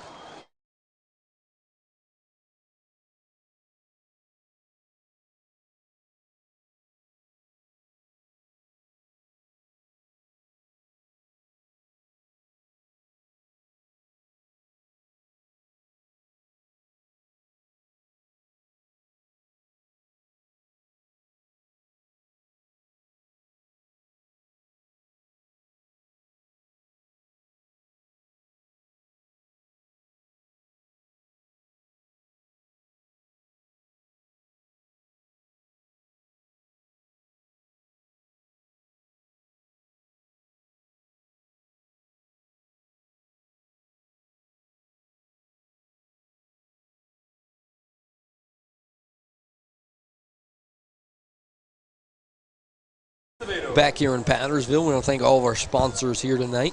Of course, Team Wise, the main sponsor. Of course, Mount Pisgah Baptist Church over down there in the left corner. As Canes football is stormed back to a 3-point lead after missing the PAT. Onside kick, Acevedo looking to make it bounce. Can the Canes fall on it? And they do! The Canes look like they got it. Will they give it to them? Refs are going to talk about it at the 50. That's the mark they had to get it to.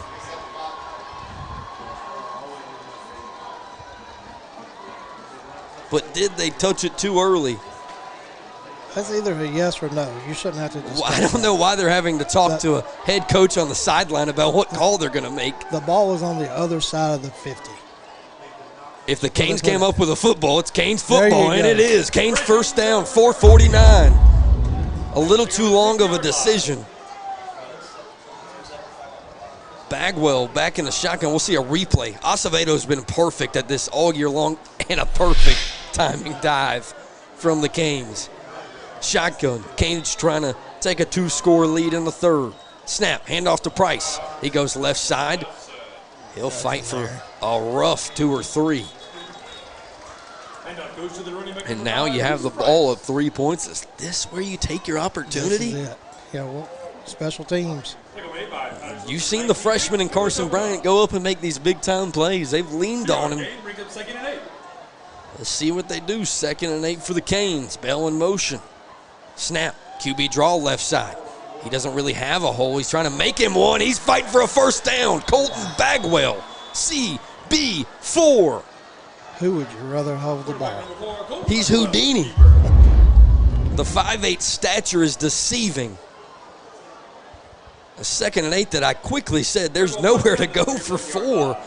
He says, Blake, maybe quiet down up there. I got a first down for the Canes. I got this. Yeah. Like you stay up there and call that football game. Bagwell, handoff to Price. He goes left side, breaks a tackle. He's still fighting up past 5 or 6 yards. A loose ball late, they mark him down instantly. And a late flag that hits a Patriot in the back. Just please be on the Patriots. 3:51, that was a late one. And it quite literally hit a Patriot player in the back of the jersey. It's on the Canes. We're gonna have to have a talk. It's going to be on the Patriots to give the Canes another first down and a little extra yardage. See where they mark him all the way close to the 20, 21, 22. 3:51. You see Tyler Morgan on that opposite sideline. He's cold. He's in street clothes. He's not able to hit anybody at the moment. That's usually how he warms himself up. 57 degrees here in Powdersville. Flag will be accepted. First down and 10 and around the 20. Canes trying to go up 2 scores here on the road in the third quarter. Bagwell takes a snap, hands it. No, he's going to keep it up the middle, breaks the tackle inside the 15. He's going to gain 8 more inside 330. Maybe they really don't have to throw it. Maybe they don't. This offensive line is proving a lot of people wrong tonight. Right back to it. Price goes left side. He breaks a tackle. Still driving. 5 looking for the end zone. Did he get it in? Touchdown. Touchdown. Canes. Reese Price mans his way into the end zone, but there's a flag. A flag early and a flag late.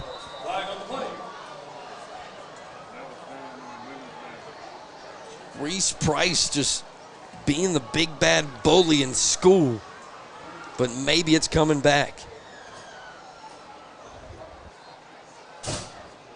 We'll see with 3:20 to go. The flag was after the touchdown call. I saw that one fly out, but I want to say there was one in front of it, behind the play. We'll see here on the replay. No flag yet.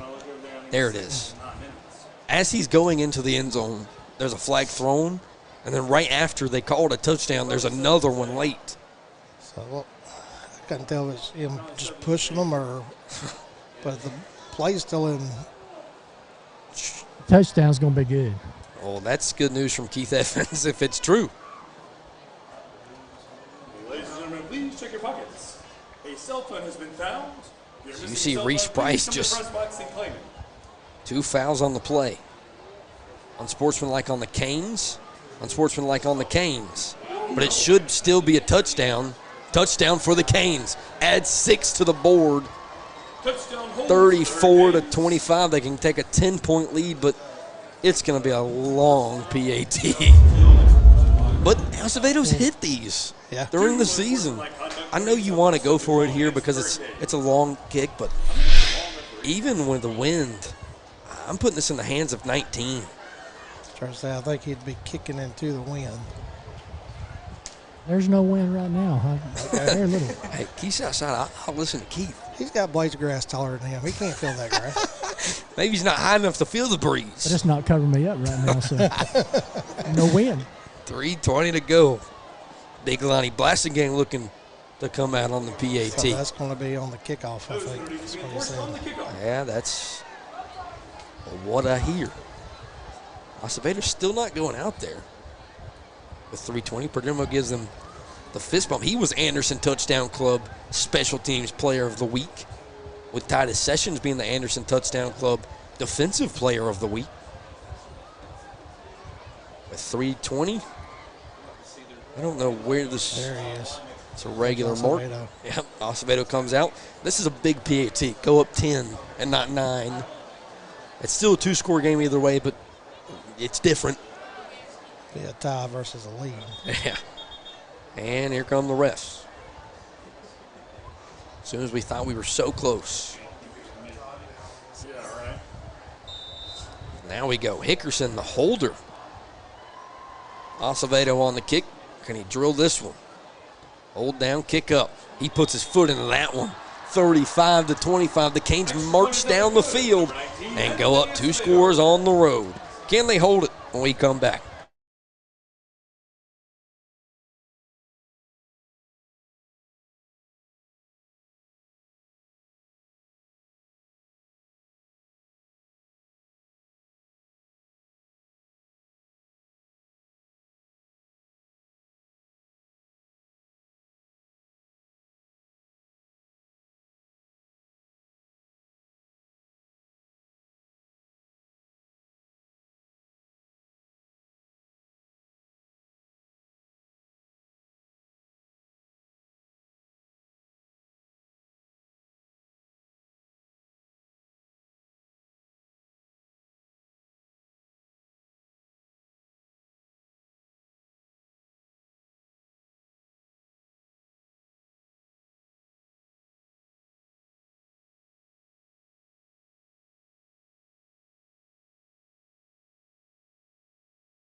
Canes student section saying the party's over in Piedmont, but the kickoff is also in Piedmont with 3:20 to go.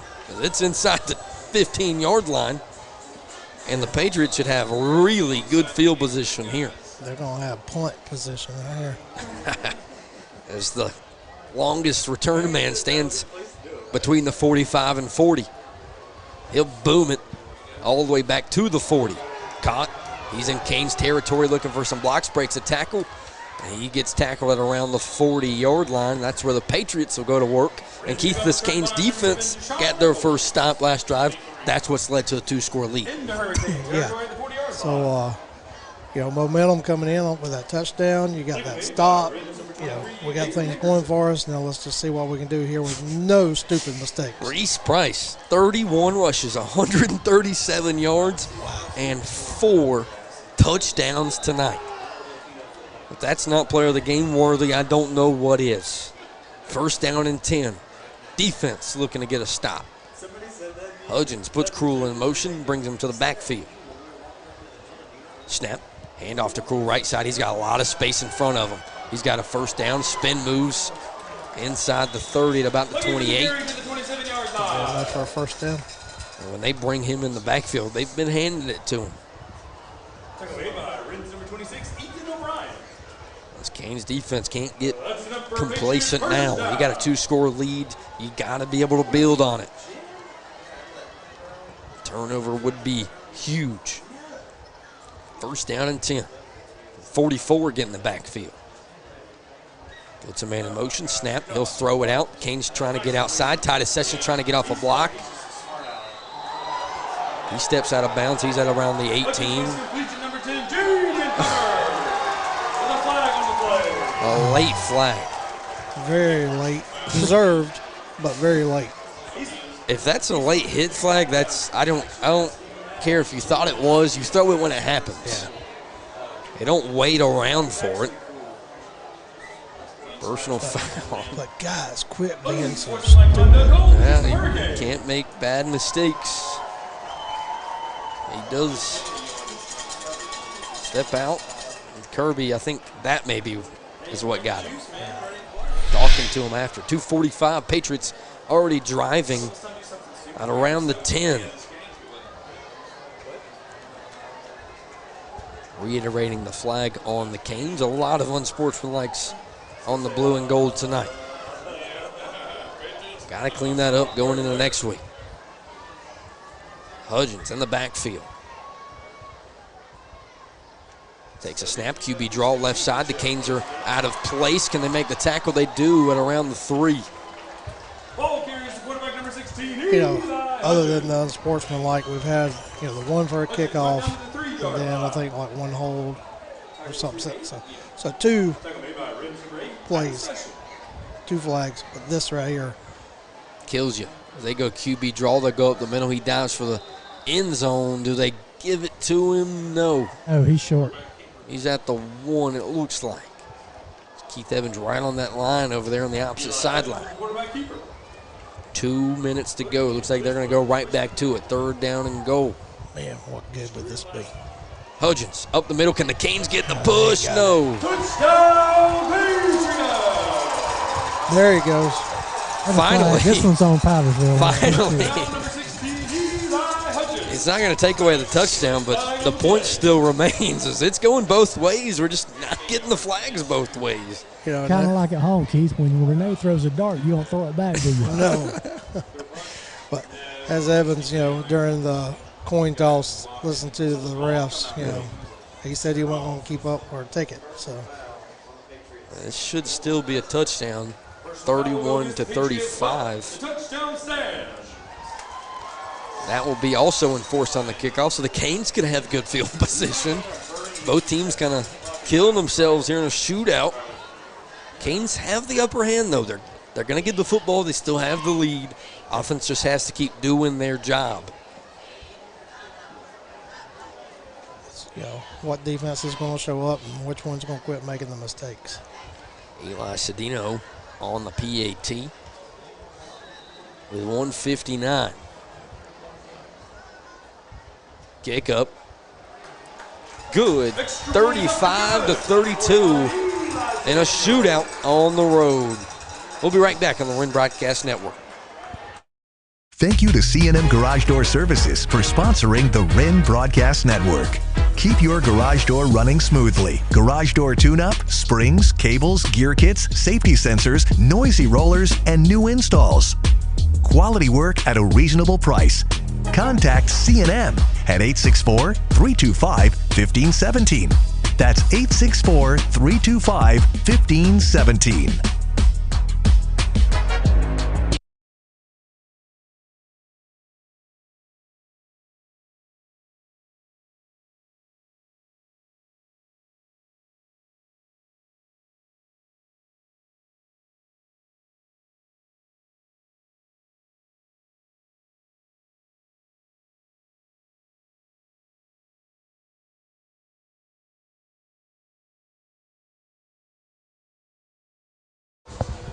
Patriots will kick it from the 25-yard line. Canes will step up a little bit. Looks like Benneker and Hickerson, the two return men, back at their own 25. Hickerson already got a big-time return. Braden looking for one of his own. Miller to kick, 159. Ref trying to figure something out. Maybe the Canes coming off the field here. What was that about? Ethan Sistrunk was the one that Frank was talking to. I didn't see a timeout call, so I don't know what.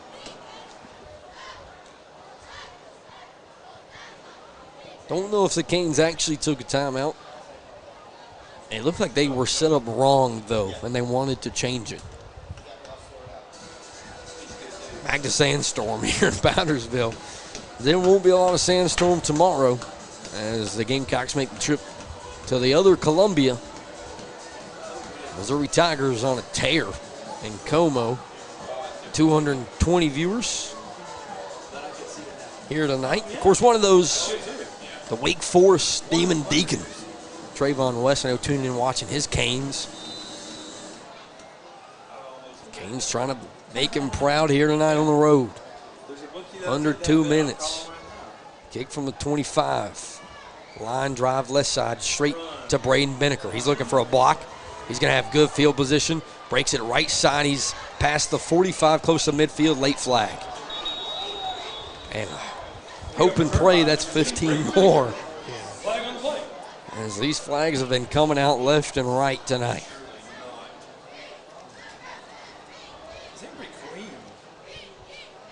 They'll all talk about it once again.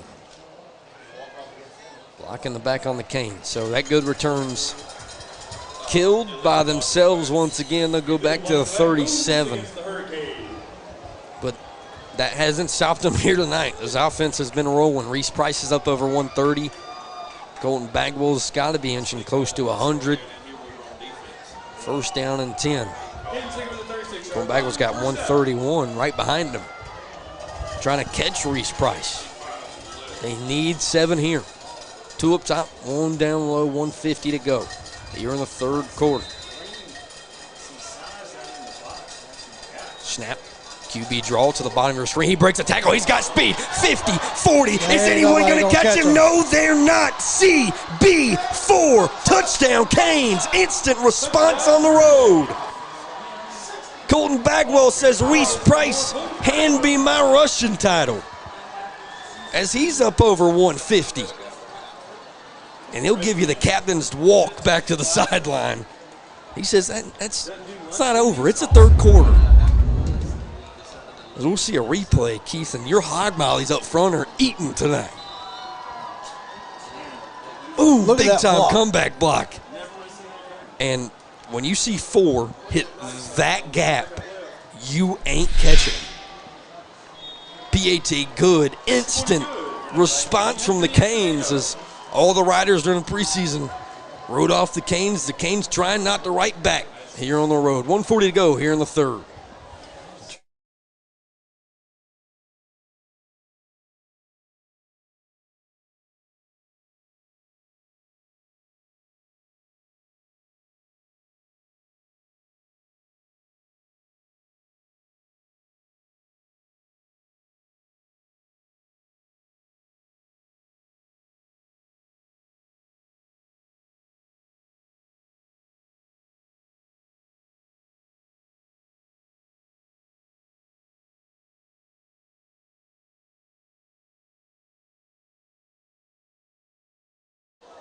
Well, right back here on the Wren Broadcast Network. We look down, and I said he took the rushing title, and I meant it.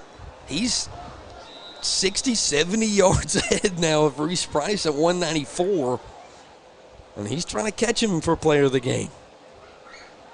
Acevedo on to kick, a little pooch to the left side. Going to give the Canes a chance to return, but the Patriots break it out right side. He breaks a tackle. He's in Cane territory down the sideline, and the Patriots instantly in response mode. As we might hit a 50 bomb on each side here tonight with the way these teams are playing. I understand some of those pooch kicks, but the way this return team is playing tonight, I don't really want to keep messing with it. Which is, the way we were talking earlier. It doesn't matter if it's on the 1 yard line or 1 yard line on the other side. It seems like someone's going to score. Yeah. Hudgens looking for a score here. Canes defense looking for a big stop here in the third quarter. Handoff left side. Canes got to get outside, and they do bring him back in. He's tackled at the 40 for a gain of about 5. These are the plays that make up drives right here. 2nd and 5. Defense had it stretched out. Yeah. Got to force him back in. Snap. Handoff kept by Hudgens. Nice pitch out to Cruel. He's got speed and trying to get outside, but the Canes are out there to make a tackle. Out of bounds for a first down. Say Brandon Kirby was the man that got off that block and came up to make the tackle. Change of play going on there, too. They're having to reach in the bag. Close to 1 minute here in the third quarter. Snap. Handoff. Left side. The Canes are back there. Can they bring him down? Hello. Who's in the backfield? Alex McCrary. Those are the plays that can kill drives. With 48 and rolling. 2nd and 11. Need one of those guys to get going, Keith. 11, 44, 12. We can get them going. Someone to wake up. 2nd down. They look over the sideline, puts Pepper in motion. They'll throw it out there. Can the Canes get off some blocks? He trips. He hits the 30, works his way back inside at the 25. It's going to make it 3rd down and manageable as we're entering inside the 22nd mark here in the third quarter. Let's see if the Patriots want to play quickly. 3rd and 4, and they will. Canes not lined up. Handoff to Pepper. He goes up the middle. Cam Sanders meets him. He's short. Right before the first down marker. 4th down, and on the opposite side, that looks like 2. That's going to end the third quarter. And, Keith, when we get back, we got a big-time play here on the road. Man, how huge will this be? When we come back on the Wren Broadcast Network, Canes up 42-32 here on the road.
Fourth down and 2 back here on the Wren Broadcast Network. Start of the fourth quarter, and this could be a very big deciding factor in this football game. As of right now, I think this is play of the game. Eli Hudgens has ran that QB sneak to perfection tonight. Can the Canes defense stand tall? 4th and 2. Hudgens on the line. Puts a man in motion. Snap, QB draw. Can the Canes stand him up? It's going to be close. They mark it right on the line. He doesn't get it. He did not get that. He didn't get it. Keith Evans right on the line. They're going to call it. Flag. That's so terrible if they call it late.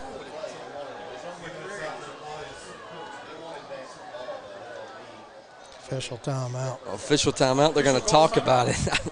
I don't understand why we have to talk about it if we haven't marked. Put it down. And is he short or not? Short. What did you see on the flag, Evans? Did you see anything? I think it was all the Canes players in front of the official. I don't know when you don't see that, and it looks like it's going to be Cane football. The Canes are celebrating, going to the opposite side student section, and as of right now, it's a party in Piedmont, South Carolina. With 11:56 to go, this is a big-time drive for the Canes offense. They kind of drive the dagger. That was on the Patriots. On the Patriots, wow. That was not something I think they were arguing the mark, the spot of the football. I was about to say, I trusted Keith Evans on the spot the whole time. He's right there on the line. I just wanted to know what that flag was. First down and 10. Colton Bagwell with 194 yards. Can he hit the 200 mark and become, for now, a Cane hero in some aspects, trying to end the streak against the Patriots? 11:56 to run. Reese Price is giving you the head tap. That means he's ready to go. Two up top.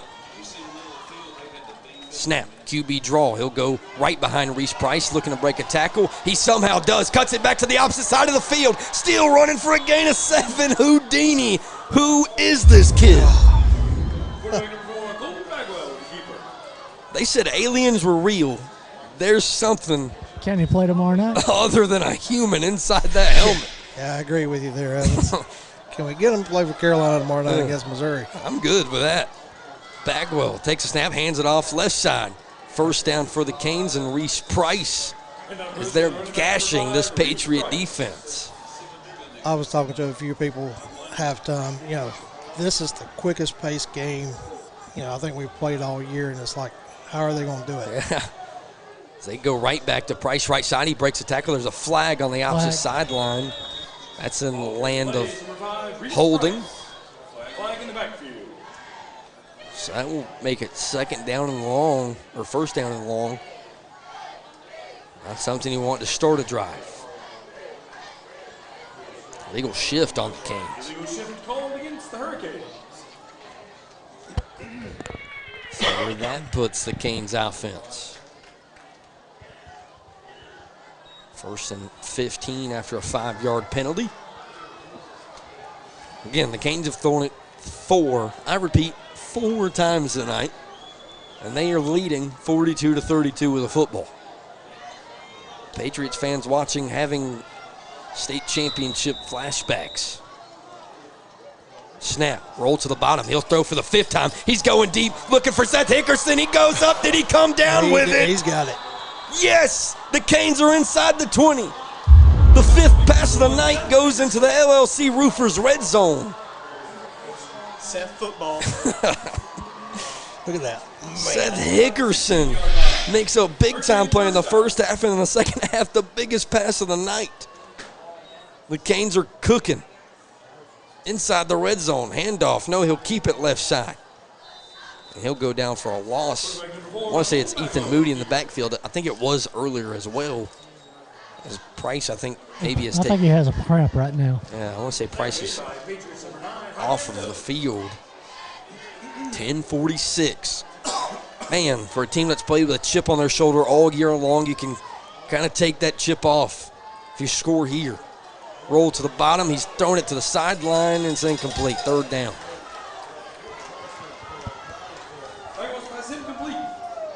Third and 10. Question here is, you're kicking now not into the wind. Do you take your 3 now if it comes to 4th and 10? Looks like Perdermo will set it up. They haven't had a receiver to the bottom of the screen besides Hickerson. That's like where one's going to go. 2 up top, Moody in the backfield, Bell on the line. Bell in motion to the left side. Snap. Hand off to Price, or Moody. He breaks a tackle, bumbling and stumbling his way inside the 25. It's going to make it 4th down and about 5 as well. What do you do? And here he comes, Anthony Acevedo. Well, you'd think it's Anthony Acevedo jogging out here. And here he comes from the kicking net. 19's been big when they've needed him. Missed a PAT tonight. Well, he won Anderson Touchdown Club Player of the Week last week. On the close hash mark over here. 25-yard field goal for number 19. Can Acevedo make it 13? Snap down. Kick up. Fading left. No good. The Patriots make a stand, and the Canes can't make it. Oh, the Canes are pointing to the flag. Patriots. I think it's roughing the kicker. If it's running, it's still 5 yards. It puts him right on the line. They're talking about it. We'll see on replay on the left side of your screen as they talk about it. I can't see it. It looked like he rolled into him. Let's see what they call on the field. Canes have been blistered by flags all night long. Running into the kicker on the Patriots. 4th down and 1.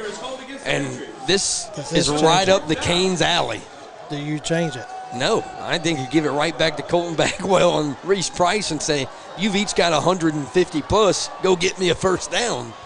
I guarantee you this is going to 4. Colton Bagwell, Moody, Cam Sanders. That QB draw that worked to the left side on the touchdown, or the 2-point conversion. Same formation out here. QB draw right side, gets a block from Sanders. 1st down, spin move. Colton Bagwell still driving into the end zone, close to it. Flag on the Two play. flags. Late flags, and they mark him down at the 1. We should have had a face mask back here in the back. Either way, I think it should be a 1st down for the Canes, as most of those flags came after.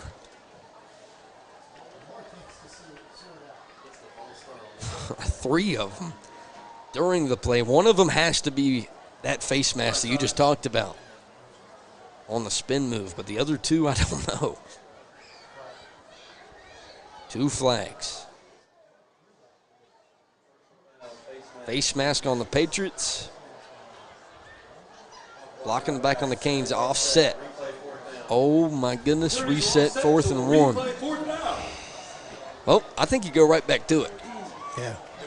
4th and less than a yard. I say you put the big old boy up. I think like give a it fullback to and you Cam just push Sanders. those guys forward. Or give it to 4 and let Cam Sanders push him. A little tush push. Brought to you by the Philadelphia Eagles. Let's see where they go. Cam Sanders looks like he's lined up in front of him. Maybe a QB power situation instead of the draw. 4th and inches. I say you feed it to him. Straight up the middle. I'm going to stop and check the mark on this football. It was 4th and less than a yard beforehand. They got to move that football forward about a yard. Anthony Freight's even coming down there to take a look. Freight said, yep, that forward, guys. That marker was inside a yard on the 4th and 1 last time. Still talking about it.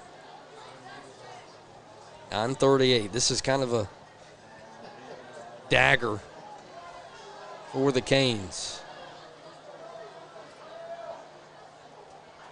Freight still trying to figure out what's happening. Yeah, you know what? Every single week it feels like referee crews gets better and better as the weeks go along. Can't say a bad thing about them. 9:38 to go, 4th and inches. You talked about the play of the game being that 4th down stop. It was a big-time play in this game. This, a dagger kind of play of the game for the Canes. I think this right here would seal it for us if we can get it. Yeah, you're able to punch this in after a conversion, and It's going to silence a lot of critics here in 3A. A lot of people that counted out the Canes. 4th and inches. Sanders, big hog molly, standing as an up back with Moody right behind him. Bagwell stands in shotgun. Snap. He'll go left side, follow his guys, and he battles his way close to a first down. Where do they mark it?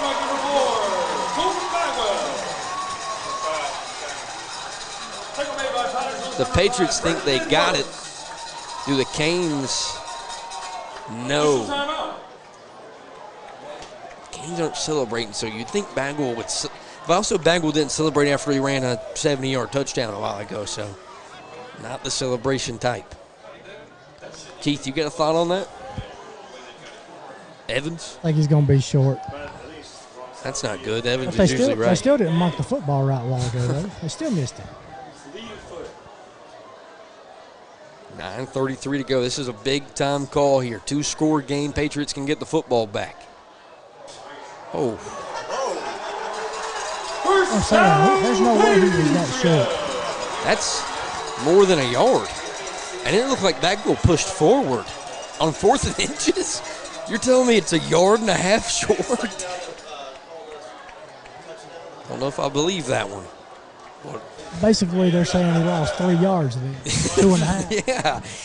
It's 4th and inches. That's 2 yards short. I don't think Colton Bagwell lost anything. Well, here's where our defense has got to step up. Stepped up all year long in this moment right here. It stepped up in this moment tonight. 10-point ball game. And I think this game is right where we thought it was going to be as well. 42-32. Defenses standing tall here in the second half. Can they get a stop? Hudgens in the backfield with Pepper. A correction. It's going to be Brandon Waldrop. Canes defense. Sanders been in the backfield the last couple of drives. Can he do it again here? Officials finally out of the way. Time to play some football. Snap. Handoff. Canes are back there. Can they make the tackle? They do after a short gain. Here he goes to running back number 10, Jaden Pepper. We see a replay from that 4th and inches call. There's the 20 drives. Down in about the 18. I don't know. Hudgens shotgun, 2nd down and 6. I'll give him 3 yards on that one. He rolls to the top of the screen. He's looking to throw. Going deep. Can Brandon Kirby break on it? Did he come down with that? Yes, he did. He caught it. Eli Huggins making some big-time plays. He had a touchdown earlier tonight. He's up to the 50. Right down to the 50-yard line. First down, Patriots. Thought maybe Kirby was going to get a hand on that football. Patriots going fast.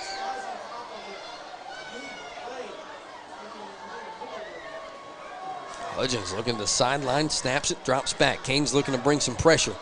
He's got pressure in front of him. Can they bring him down? Cam Sanders is tracking him. He slides down to the 45.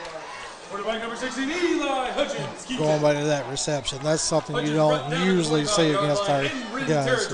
Especially put it right in there. Yeah, that secondary. It's been hurt, though. Jacob Lewis down. I don't know if he came back out there. Wesley Reed out. 2nd and 5. Hudgens keeps it. He goes right side. The Canes are there. Looks short off rip at the 39. 3rd and 1. Eli Hudgens keeps it. 3rd and 1's been this defense's calling card here in the second half. 8 minutes to go. Clock on the Canes side. Hudgens stands shotgun with Waldrop to his right. Switches to the left. Snap, motion, pre-snap. Got Canes behind him, looking for a first down. Got it up close to the 35. The Patriots, timed out their friend, got to go fast. Number 16, Eli Hudgens with the quarterback keeper, up to the 35-yard line. 2-possession ball game here on the road. That's enough for a Patriot. First down. For the Canes, you like the Patriots to not score quickly. Palmetto beats Fountain Inn 23-21. 2 backs in the backfield. Walter looks like Pepper. Snap. Handoff right side. The Canes are tracking him. Can they bring him down? No. He goes out of bounds after a big gain of about 7. That was cruel. Push out of bounds at the 27-yard line. Come on, defensive line.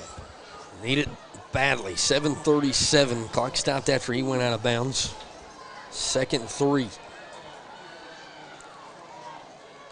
Snap. Canes step up to the line. Tracking him, tackled in the backfield. The Canes, Ethan Moody, the senior linebacker. 3rd down and a long 4. Spot to the 29-yard line, which will bring up 3rd down. Ethan Moody's been big time for the Canes. Did it late last week with a sack. 3rd down, this 4-down territory for the Patriots. Canes defense looking to get in the backfield. Snap, pitch it out right side, Pepper. Canes are out there. Can Champ Reeves get there? No, and he's tackled up close to the 23-yard line. Should be a 1st down. And it will be inside the 25. 6:58. Canes offense has one of their drives sputter, and the Patriots able to sneak back into it. Patriots know they need 7 here. Pepper and Waldrop surround Hudgens. 1st and 10. Sanders rotates to the right side of the center. Snap. Hand off to Waldrop. No, he's going to keep it. The Canes are in the backfield. Hello, Jacoby Dukes. 12 does it again. As the 2 guys we saw get sacks last week get pretty much back-to-back sacks here, Keith. It's good for a 2-yard loss. And a 2nd long. Need this moment here for this Canes defense. Momentum building into next week if you win this one. 2nd and 12. Hudgens, shotgun, 2 up top, 2 down low with Pepper to his right. Canes bring some extra pressure here again. He's in the backfield. Can they bring him down? No. Loses it, throws it up. No one's there. 3rd down and 12. Keep your head about you. I think Keith's down there trying to root on the Canes as much as we are up here. 3rd and long, 12-13. Their receiver stopped running. They had a touchdown. He just stopped. That's not good news, Keith. If you're a Cane fan, Founders they're down long. Canes looking for a stop. Pepper goes out in motion. Catches the pass. He's going to be close. He breaks a tackle. He's inside the 15, 10-5. Touchdown. Touchdown, Patriots! Touchdown, number 10, Jaden Pepper! The Patriots make it a 1-score football game.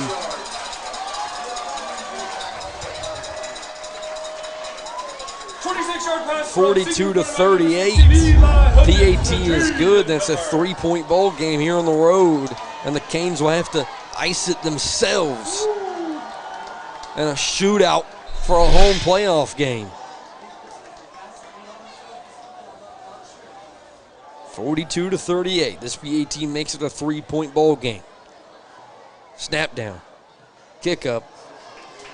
Good. 42-39. 5:52 for a home playoff game for one of these teams here in Region 2, 3A.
Back here in Powdersville, South Carolina, atop the Founders Federal Credit Union booth, the Canes with 5:52 to milk off the clock if they want to host a playoff game and have a chance at a region championship next week at home against BHP.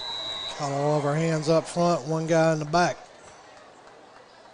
That kick is a deep one. He'll go right side. Caught at about the 15. Breaks a tackle. And he's up to the 30.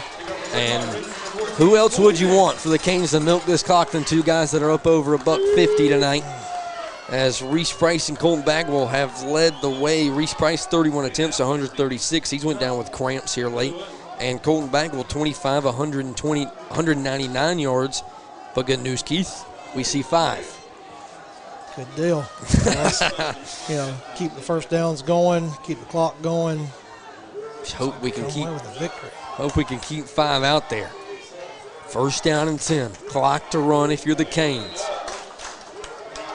Bagwell puts Price in motion. Snap, QB draw right side. He's going up the middle. He's going to be tackled for a short gain of 1, maybe 2. The home side over here getting all rowdy, hollering for the defense. None of the Canes fans on the away side's left yet. It's still packed in. Gap on the left side for the. I don't think the band was here, but student section's packed up. We know we got close to 300 viewers at home. We thank everyone for tuning in to watch the Canes. We are thankful we're able to bring it completely where you can watch it with no buffering and no skipping. Canes trying to win it for everyone at home tonight. Snap. Handoff to Price. He goes up the middle, breaking a tackle, pushing over some Patriots. 3rd down and long. 5 minutes to go. Very important down. Need to get the first down here. 3rd down and 5. Patriots fans getting up. Ethan Mayfield looking for a spot to move the camera. He finds one. Patriot faithful getting into it. 4:35 to go. Big play, 3rd and 5. Bagwell and Price have been the shoulders the Canes have leaned on. Snap. Keeper. He'll go left side. Looking to follow his blockers. He's got a first down for the Canes. Did the ball come out? They're saying the ball came out, but the referee hadn't called for it.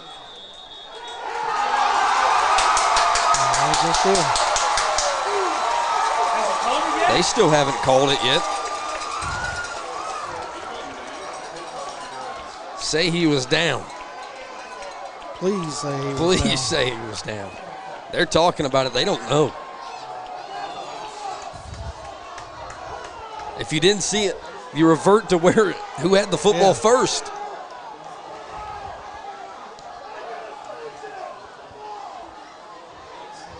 They really don't know what just happened. First down, Canes. Give me the first down symbol. First down, Canes! Canes football with 4:15 to go. A big-time play from CB4 as he eclipses 200. I don't see the football. There it is. But he was down. Yeah. Nonetheless, Canes win in the end. Handoff. Price, he'll go left side, fighting his way for 3 more. Can't have any more close slip-ups. Need to run this clock. 4 minutes. Mentally strong, hold on to that ball because you know they're going to be trying to strip the ball. 3 timeouts for the Patriots. First downs, run clock. If you're the Canes. 2 up top, 1 down low, 3:42 to run. Bell put in motion on the right side. Bagwell takes a snap. He'll QB draw it up top. Shifts his way inside the line, and he'll be tackled for a gain of about 2. Another situation. 3rd and long, 5. 3:22 to roll. One more time. Take as much time as you can on that play clock. Do you go for it on 4th? I think I would punt it and rely on my defense that I've had all year. 3rd down and 5, maybe even 6. Price and Bagwell looking for 5 more. Snap. He'll throw it. He'll go left side looking for Hickerson, overshoots him. And Bagwell's down in the backfield, 4th down and 5. Incompletion will bring up 4th down, Hurricane. Here comes the punt team. Had Seth Hickerson and missed him. Good clean snap here, and come on defense. 2:55 to go. Canes defense has gotten some stops here in the second half, but not here in the fourth quarter. No, but I have faith in our defense. They've stepped up when we've had to have them step up. 2:55. That's all that remains. Snap, good. Acevedo needs a boomer. It's going to fade right side. The Canes are tracking it. Fair catches it at about the 25-26. When we come back, the Canes defense looking for a stop to win a football game here on the road.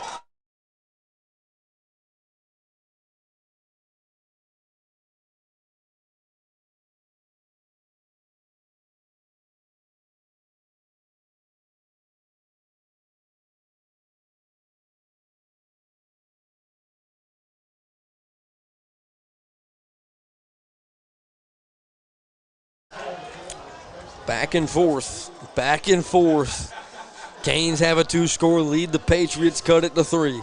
Canes take a 2-score lead. The Patriots cut it to 3, and now they have the football with 2:49 to go. 1st and 10. Hudgens, shotgun, snap, handoff up the middle. The Canes are there for a short gain of about 2. That'll run the clock. Patriots got to save those timeouts in case they don't get a 1st down here. They have to punt. 2nd and 8. Canes bringing pressure up the middle. Snap, he'll pitch it out. Hudgens takes a hit. Canes got to make an open field tackle. They do. He's up to the 38.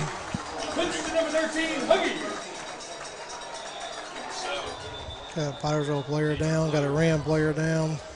Down the field.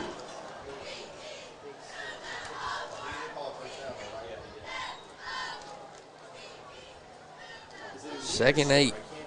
Turned into 1st and 10. A Patriot down with 2:21 to go. Canes up 3 when we come back.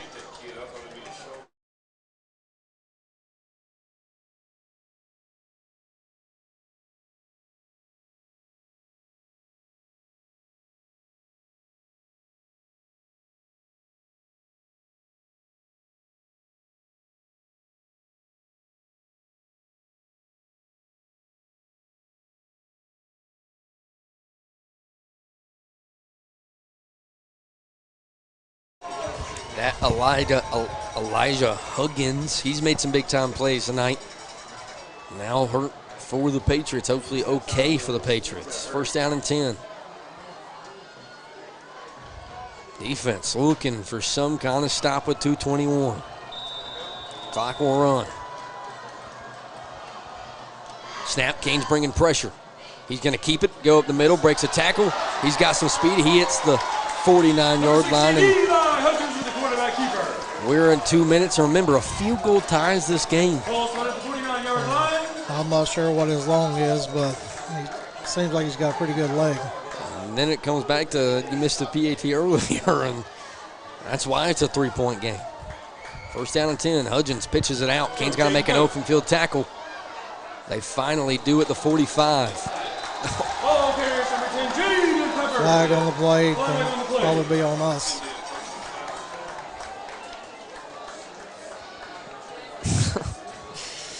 It's 156, 15 more. 5-yard face mask. Oh, Yard. Keith, we did it. We got another one, Evans. 5-yard face mask. I told you they have them. Inadvertent face mask is what they call it. So I think they still have them in high school, but I think college and NFL, they're still considered 15. 1st down and 10. Just under 2 minutes to go. 156, 3-point ball game. Canes, a big play here would erupt the other side of this football stadium. Snap, hand off to Pepper up the middle. He's got speed. He's tackled inside the 35. And their offensive line's opening up those gaps too. The 2nd 4, no timeouts used by the Patriots either. 1:30 and rolling. Snap. He drops back. He's going to throw. He looks like he's going to go down the right side. He comes back to the left. He thinks about it. Hudgens makes a man miss. He's got a first down, a little bit more, and a late flag. Eli Hudgens was the quarterback keeper. Flag on the play. He's inside the 25. Did we get a holding, though? If not, the face mask. Maybe a holding in space.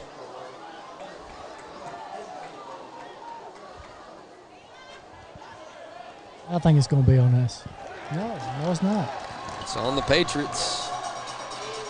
That guy was blocking an open space. That's not a place you want to be. He'll mark the Patriots back.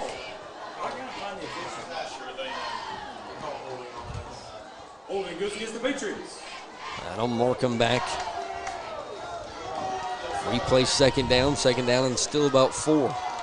Minute 21 to go. Patriots with all 3 of their timeouts. Canes, I think, with all 3 of the timeouts. I know we had that kickoff situation earlier. If you had the lead, you're not going to be the one to use them. Second down and 4.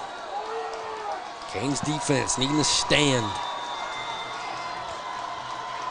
Snap. He hands it off left side. Canes got to get outside of the box. First down for Pepper. Ball carriers number 10, Jaden Pepper. Cramps on the opposite sideline for the Canes. That's Alex McCrary. He gets right back up and back out there, but he's going to walk back to the sidelines. First down and 10. He runs out of bounds here to stop the clock. 1:12. Snap. Handed off right side. The Canes are back there. They trip him up at the 25. Cam Sanders buoyed his way into the backfield. That'll run under a minute now.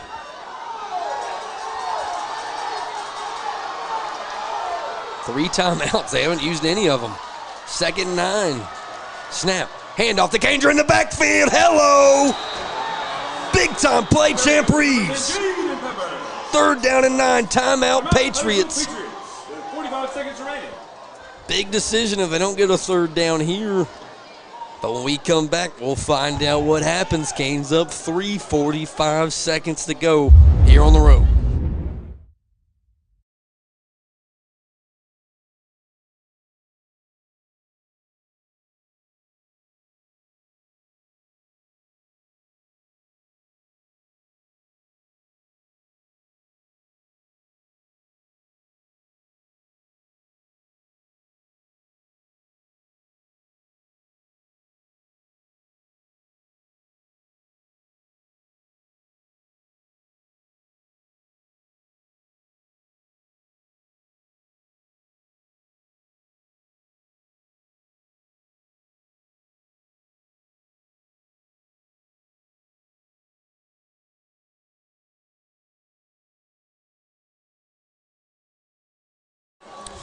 Deep breaths up here in the press box. I know there's deep breaths in that opposite side stands as well. Third down and 6, 45 and a half second to go. Canes defense with a faithful behind them. No big plays, no big plays. Should be third and 11, isn't it? Hudgens shot third and 11. Correction. Thank you, Keith Evans. Hudgens stands shotgun. Snap. Canes need pressure in the backfield. They can't get any. Cam Sanders trying to get back there. They step up. Can they make a tackle? Throw it to the end zone. He's wide open. He's out of bounds. He's out of bounds. He's out of bounds. The Canes make it 4th and 11. Eli Hudgens misses a wide open man in that back of the end zone. Can't see it. We can't see it because Ethan Mayfield's got people in front of him. We can't see the feet. He was out. 4th and 11, 35 and... We'll take our word for it. Was that not holding? I don't know. There's not been many flags tonight in the favor of the Canes. Looks like no kicker to tie this one up. One play will decide it. 35.7. Hudgens, shotgun. Canes defense needing a stop. Hudgens lifts the knee, puts Peppers in motion. Snap. Canes coming to the backfield, almost tip it. Can they tackle him? Got him! Stop for the Canes. 30 seconds to roll. The preseason writers wrote off the Canes, but the Canes decided not to write back. 30 seconds to run. Patriots with 2 timeouts. And they can't stop it quick enough. How about this defense? Take a breath, Keith. Take a breath. I told you.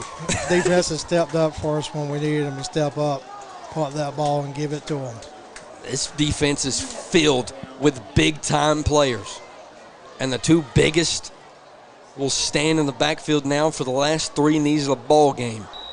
A team that was not supposed to host a home playoff game this year now will. 29 to run, a timeout. Thought it was called. Reese Price will take the game ball. They will call a timeout with 29.1. And the Canes faithful will get a chance to get out of here before everyone else. I don't think the student section wants to leave, though. Like I said earlier, I think this is the game we were expecting. Really a lot quicker, a lot more running than what I was expecting, but hey. Hey, this is also something I talked about, Coach Freight. This is another game where the Canes beat a 3A opponent. Their only losses this year are 5A teams in South Carolina, a 6A team in Georgia. They've handled business everywhere else. And they will continue to handle business next week, as there's still a decision to be made about player of the game.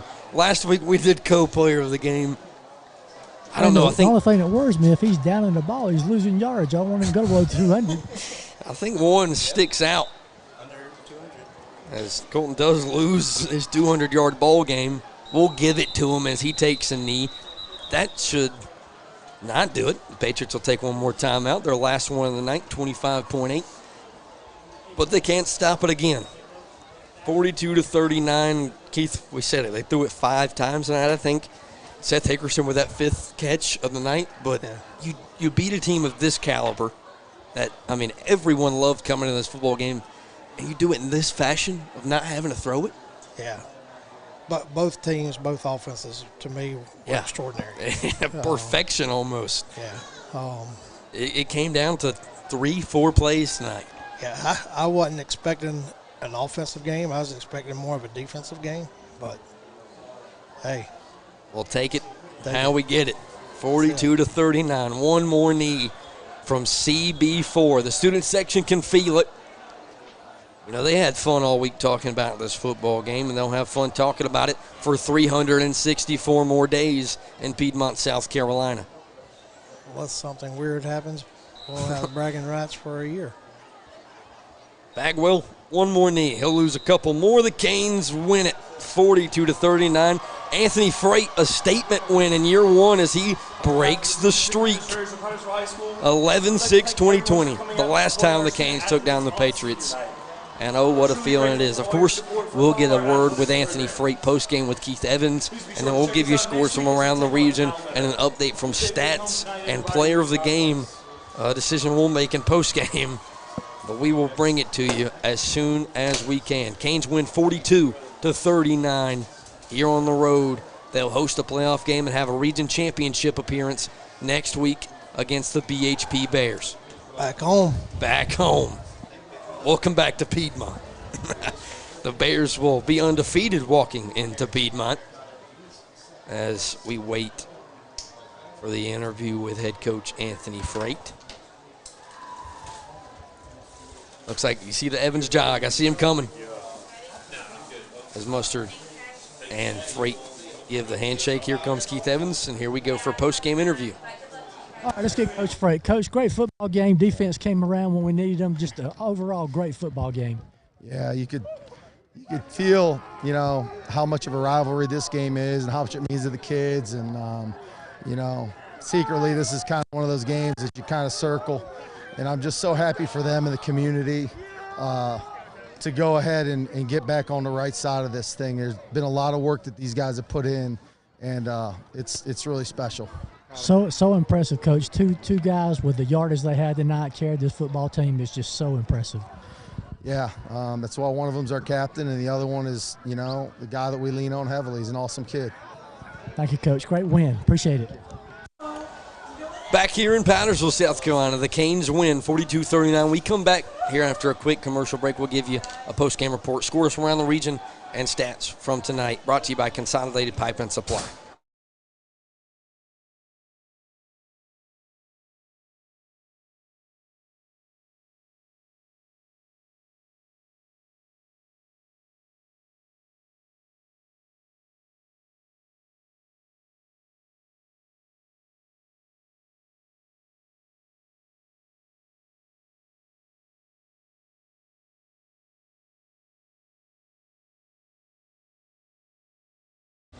Back here on the post-game Pipe and Supply show here on the Wren Broadcast Network. Scores from around the region. Palmetto beats Fountain Inn to steal that 4 seed, 23-21. The Canes host a playoff game, 42-39. BHP holds firm in that 1 spot. Next week they'll get the Canes on the road as they win 44-0. And, of course, last but not least, player of the game.